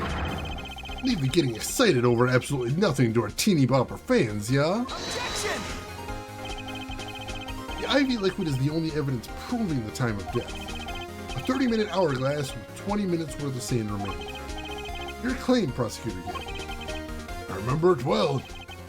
However, there's a critical difference between an hourglass and an IV bag. Wait, I know. An hourglass uses sand, but an IV bag uses liquid. I'm right, right? As much as it pains me to say this, Your Honor, no. Unlike the sands through an hourglass, IV liquid enters the patient's body. At which point, like magic, it disappears. However, what if the amount of IV liquid had increased? You couldn't tell, could you? After all, there's no way of knowing how much went in. Objection! Let me get this straight here, right? You're saying the witness watered down the victim's IV bag? Not with water, but with IV liquid. That's how you knew the IV liquid was yellow. Now wait, I said wait. How might an amateur such as myself essay to perform such a task? Objection! I'm an amateur too, but I can pour water into a cup. Objection! I'm afraid there's quite a big difference between a cup and an IV bag. Quite. Can you prove our witness is capable of such a feat? There's a point, amateurs. I at least would have some difficulty pouring IV liquid into that bag. You need to be an expert to see the look on the witness's face. He added liquid to that IV to throw off the time of death. I tire of these fairy tales lacking evidence. Oh god, we better save again. We get caught up on chat too. You can tell this was written in the mid-2000s. It has that vibe to it. Although honestly, I think the music, if you're talking about that was probably written in the 90s. Because don't forget, the Phoenix Wright games originally came out in Japan on Game Boy Advance. The 3DS versions that we got here in the US were actually director's cuts, or the DS versions. It is true, IV bags don't usually dispense sand. Not the truth we were looking for, though. That would be pretty painful, I imagine. Or just wholly ineffective, too, possibly. Well, Mr. Wright, any solid evidence to bring us back down to earth? Volant Grammary. I'm afraid your magic won't serve you well in a life of crime. Might I ask what you're strongly suggesting? Magic relies on props, and props become evidence. Our witness was certainly able to increase the amount of IV liquid in the bag. All he had to do was work a little magic. And the prop was... Take I might be wrong here. I do have difficulty remembering dates. GBA was 2001. All right, that's later than I was thinking. Yeah, no, thank you for correcting me. I appreciate that. The victim's syringe.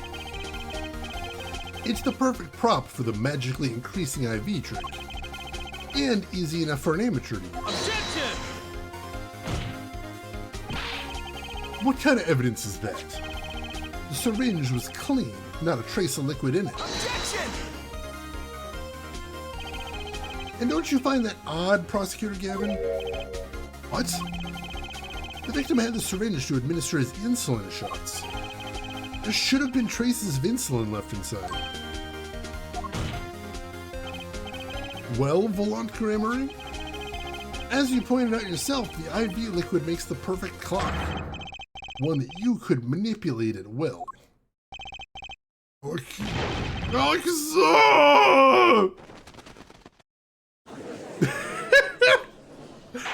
I want that to happen at the end of every one of these segments. I want so much more of that.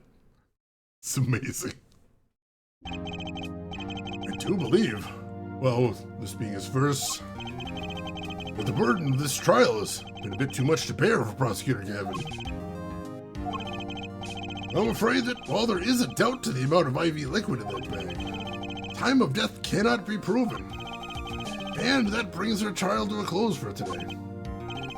Well, maybe I can squeeze an extra day out of this. Into a little much-needed investigation work. I see there are no objections. Court is...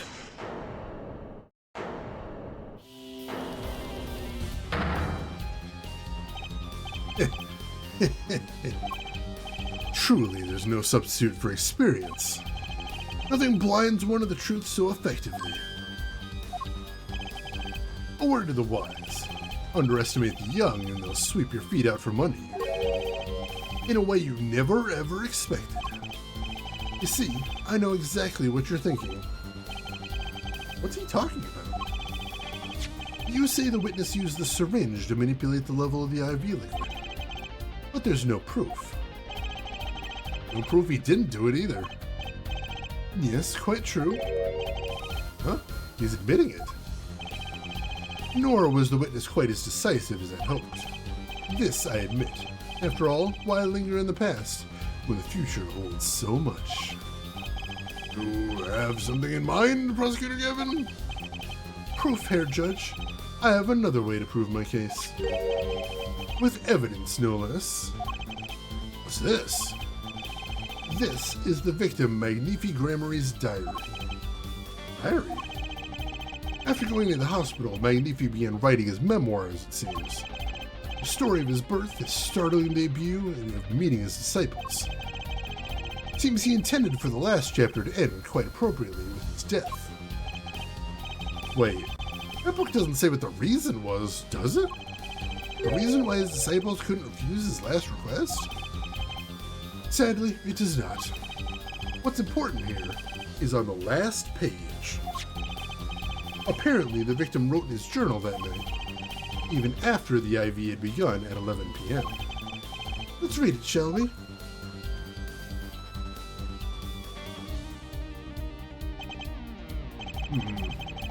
This does appear to have been written just before his death.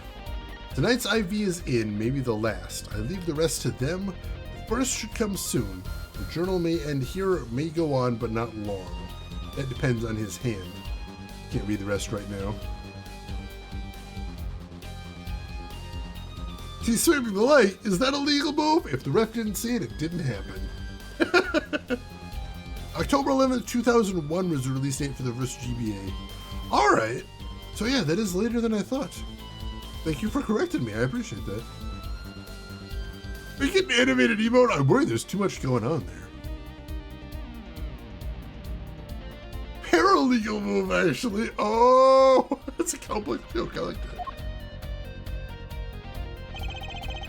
The court accepts this in evidence. Alright, so let's see what those last lines were. Oh, here, read the very last part with particular care. This journal may end here, or it may go on, but not long. That depends on his hand. Of course, by his, he refers to our defendant, Zach Grammary. That would make sense, yes. He was the first scheduled visitor, after all. But look at what he said before that. This journal may end here or it may go on. It may go on. Magnifi Grammary intended to write again. That is, if Zach Grammary didn't pull the trigger. I see the defense understands the meaning of this. The victim's diary does not go on, it ends. As Magnifi's life was brought to an end by the defendant, Zach Grammary. Order, order, order. Prosecutor Gavin, are you certain that Magnifi Grammary wrote this? There's no mistaking his handwriting. Well, this doesn't seem to be significant. According to this, Magnifi did intend to continue his diary. Yet, if his diary ended here, which plainly it did, then the one who pulled the trigger was the first visitor, Zach Grammary. Well, how do you like me now, Hair Right? Still too green for your tastes, hmm?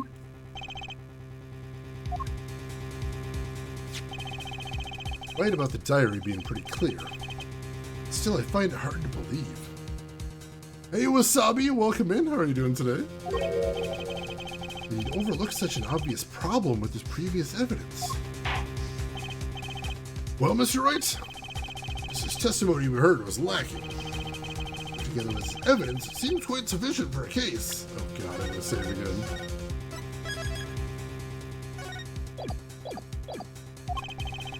The diary is accepted like this, the trial's over. Maybe it's time for me to show them something. Do I have anything to show?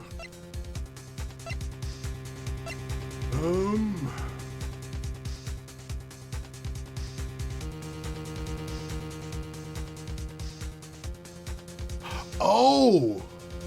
The piece of paper we got. We can show them that. I mean, we have won plenty of cases with surprise evidence before. And like Phoenix said, if it's accepted in evidence, we lose. So yeah, we gotta pull a Hail Mary then. I'm left with no choice but to show my own evidence. What? You have some evidence that overturns this diary. It's not too late to rethink this and avoid more embarrassment. Very well. Please show us your evidence, Mr. Wright. Incidentally, don't even think of showing us this diary I've just shown the court. Now that we've come this far, I hope you have something a little more decisive. I don't know if it's decisive. I don't even know if it's legit, but like, I mean, we gotta go for it. This ripped page that could obviously have nothing written on it. In a court of law, what bizarre universe is this? Oh, these games. Although I think we're about to have something a little different happen because we do know what happens here, more or less. Show us evidence that proves the victim continued writing his diary. Alright, I'll be happy to. Decisive evidence proving that the diary didn't end with this page is... First, take a close look at this diary. Note that a page has clearly been ripped out. What's this? I hadn't noticed that at all. Why we're still here talking about this. As it just so happens, I have here what I believe to be the missing page. Alec, I don't believe it! Looking at this page, hard to imagine that the first visitor that night shot Magnifi Grammary. Hey, amazing one, welcome in. How are you doing today? Hope you're doing good. Happy Friday to you as well. Yeah, the judge never notices these things, but I guess that's why we're here. That's the defense's position. Wait, let me see that.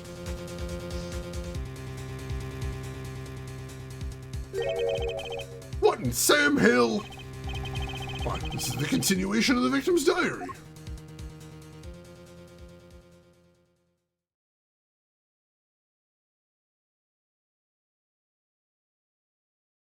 Great Caesar's ghost! Note the torn edge of the page. It's a perfect match with the torn remains of the last page in Magnifi's diary. Quite remarkable. Would you care to explain what all this means, Herr Attorney? The diary continued after his first visitor came. Means that the victim was still alive after Zach Gremery left, leaving no one to take his life but the second visitor.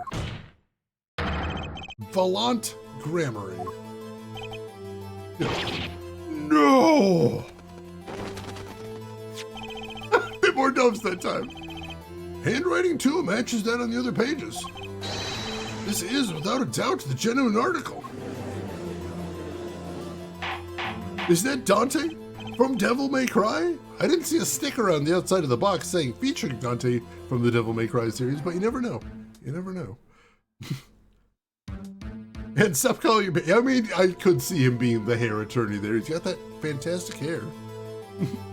But where's Funky Kong? He's dead. Order! Order! Order! But wait, this is... that's impossible. That old man couldn't have written that. Objection!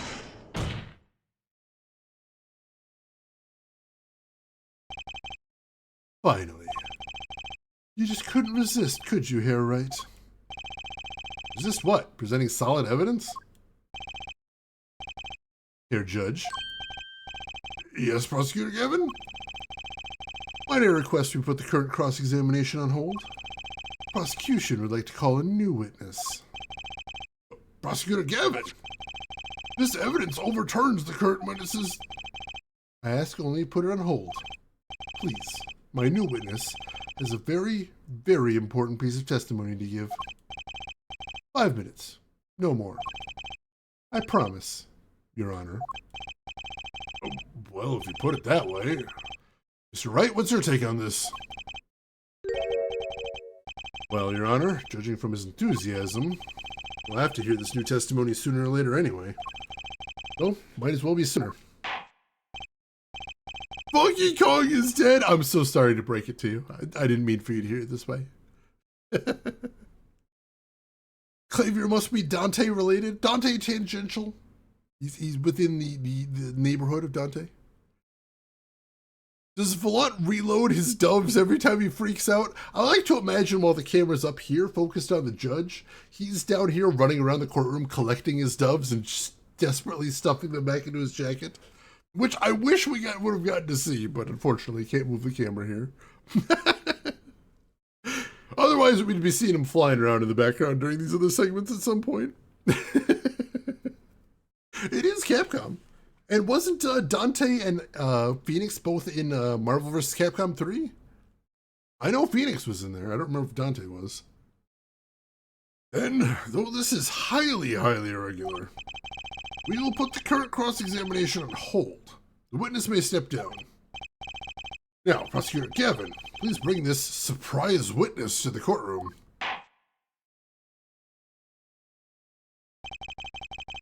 I had a bad feeling just then. That ripped out page was too obvious. Must have known. I should have known it was a bad sign all around. Oh no.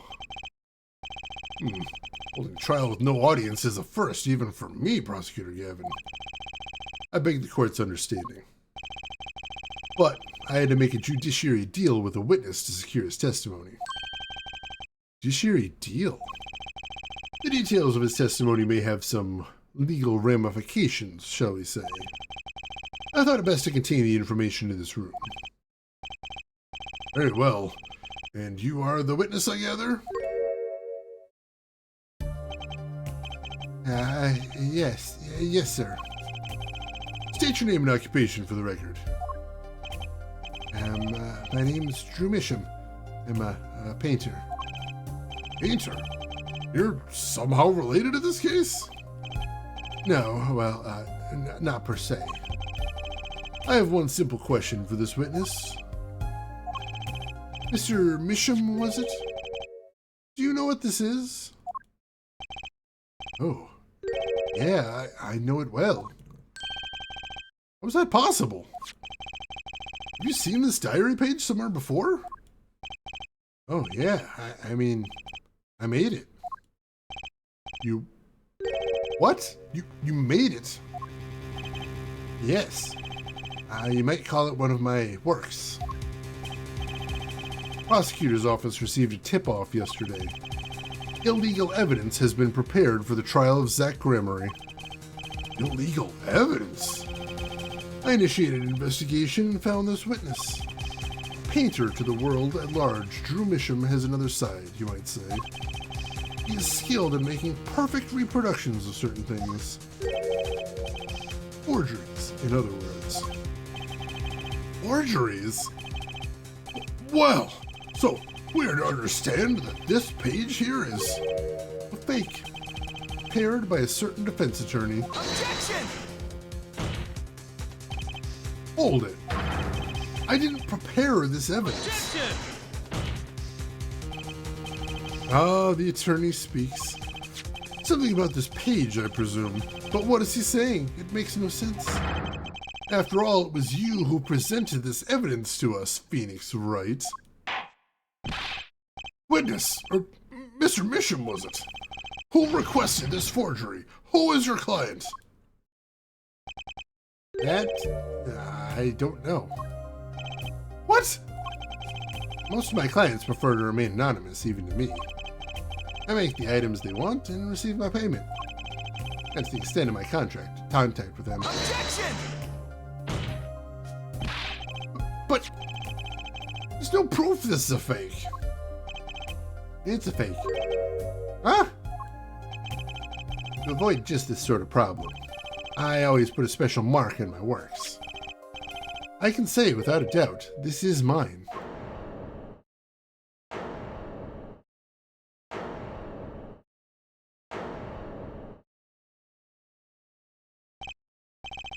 Mr. Wright, you have just presented illegal evidence to this court.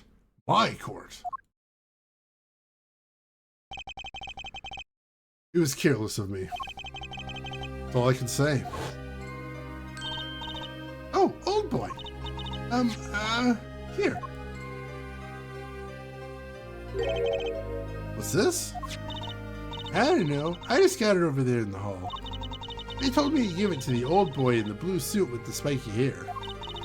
They said it was really important. It was all a trap. A fatal trap. Mr. Wright? Yes. You have an explanation for yourself. If I did, would the court hear it? Probably not. Forging evidence is a serious crime.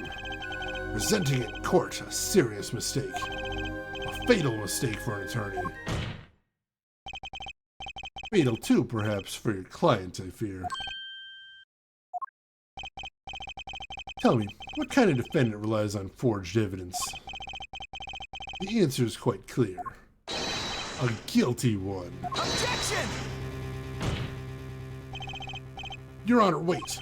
I understand that presenting forged evidence in court is a serious crime, but you cannot hold my client responsible for actions I undertook as an individual. I am sorry, Mr. Wright. Your Honor?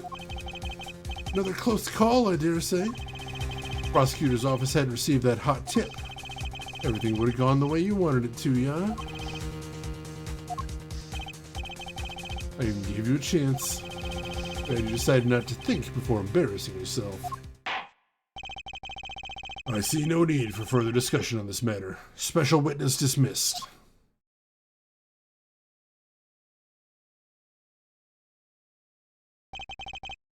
Mr. Attorney?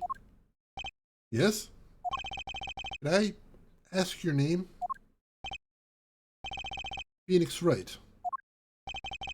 Mr. Wright. I have seen and studied many people, but none like you. I'll remember you, Mr. Wright.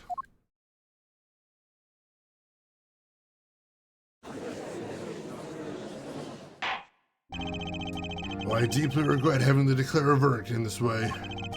This trial is over. You have the right to find a new attorney and make an appeal. However, this court must. Your Honor? Yes, Mr. Zack? There is one thing I wish to make clear. I, in this courtroom, cannot declare me guilty. It is impossible. I am afraid the defendant is quite mistaken. I most certainly have the authority to declare a verdict on you. Except, tell me, how do you plan on announcing your verdict when your defendant does not exist? Doesn't exist? What are you talking about? I am talking about this. Mr. Enigmar! The defendant's escaped. Find him, quick! Bailiff, close all exits from the building. On the double, he must not be allowed to escape. Was that what he was talking about before? He was planning to make a run for it? Holy shit.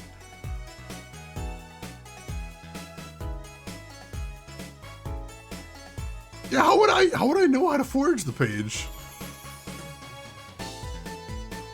I mean, we know that supposedly that guy's daughter is able to make perfect copies of anything she's given. Yeah, the little Trucy was used as the mechanism of betrayal, and we had no idea. Yeah, usually people present bullshit evidence all the time. Oh my god, those emotes, Rooks. That sparkly emote's really cool. Yeah, lock the doors. Those always stop magicians. We got a runner! That day, in that courtroom, a miracle occurred. The defendant, Shadi Enigmar, aka Zack Gramarye, did not just escape from court. He literally, unbelievably vanished. Right before the bailiff's eyes. No one ever saw him again, not since that day. This is the Gramarye miracle.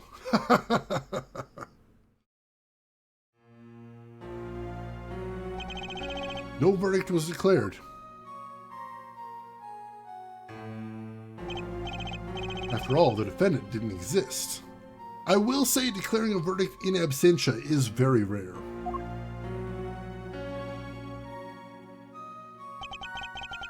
That's how it happened. Trial of magician Zack Gramarye vanished, along with him for all eternity.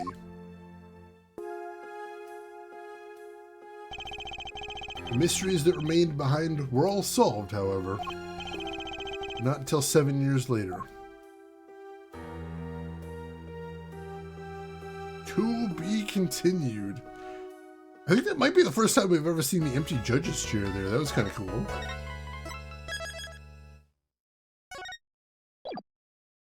All right. Not until the grape juice incident. I still love that right there. 7 years, 1 unit of eternity.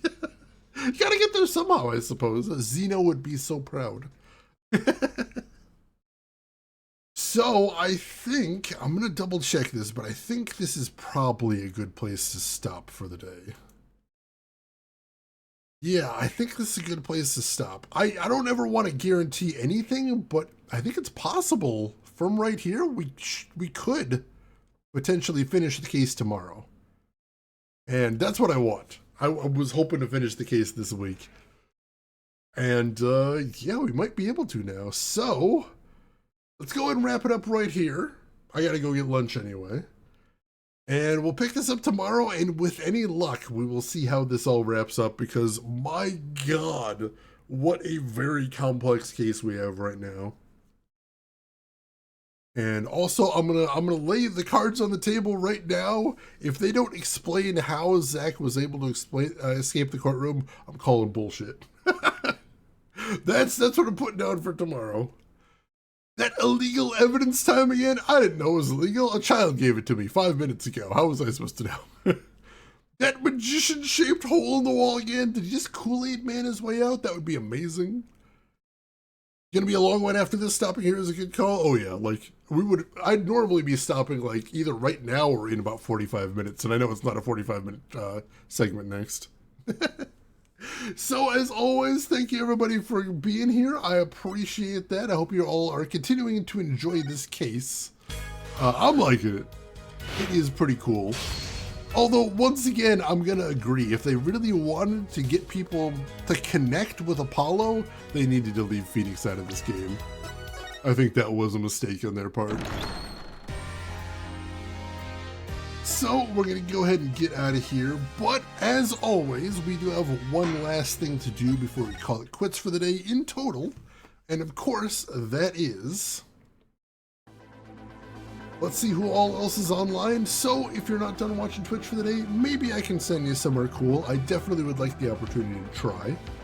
So I'm gonna take a quick look and see who's online right now. While I'm looking, a couple things you might want to do if you haven't done them already. First and foremost, you are going to want to hit follow. That'll be the easiest way to find me again. If you'd like to come back in the future, we'd certainly love to have you here. If you find it useful, you can also enable notifications that'll let you know when I go live. I know I do that sometimes for some channels. Also, a couple links in chat you might want to check out if you haven't seen those yet. We've got a link to my Discord. If you'd like to chat with me or the rest of the community outside of the stream, feel free to jump in there. And we have a link to my YouTube as well, which is where I archive all my old streams. If you ever want to see any of the Phoenix Wright games we finished, those are all there. If you want to see the VODs in this case, if you want to get yourself caught up, those are all going up there. And plenty of other weird stuff as well. Tons and tons of stuff, so feel free to check any of that out if you would like. And for today, you know, it's not exactly retro, but I do see somebody right now playing a game that honestly I wanted to see more of anyway. Because I suspect it is 100% my jam, but I haven't really got around to playing or even checking it out yet. So this is going to be exciting for me. I hope it will be for you as well. Ladies and gentlemen, I would appreciate it if you join us as we go send a raid over to a very good friend of the stream, Sammy Train TV. She's an awesome streamer. She plays a wide variety of games, including a lot of games she plays with viewers, and some stuff that she plays competitively, which is really cool to see. And today she is playing Assassin's Creed Shadows, which is the newest Assassin's Creed game. That's the one that takes place in Japan, I believe, and has the dual protagonist thing, where you switch back and forth between two different protagonists. So I'm very excited to see some more of that. I've loved the Assassin's Creed games in general, but I like the open world ones best. Or I should say the more combat focused ones I like better. So I'm excited for that one. Emperor, I hope you enjoyed your lurk. Good to see you. I hope you're doing well. So yeah, why don't you folks join me over in Sammy's stream? Say hi to Sammy, hang out for a little bit, throw her a follow if you like what she's doing. But hey, if you've got other things to do, I will just say, as I always do, have a good morning, afternoon, or evening, wherever you're in the world. I will see you folks tomorrow, or possibly the conclusion of Ace Attorney, or Apollo Justice Ace Attorney. Take care of yourselves till then, everybody.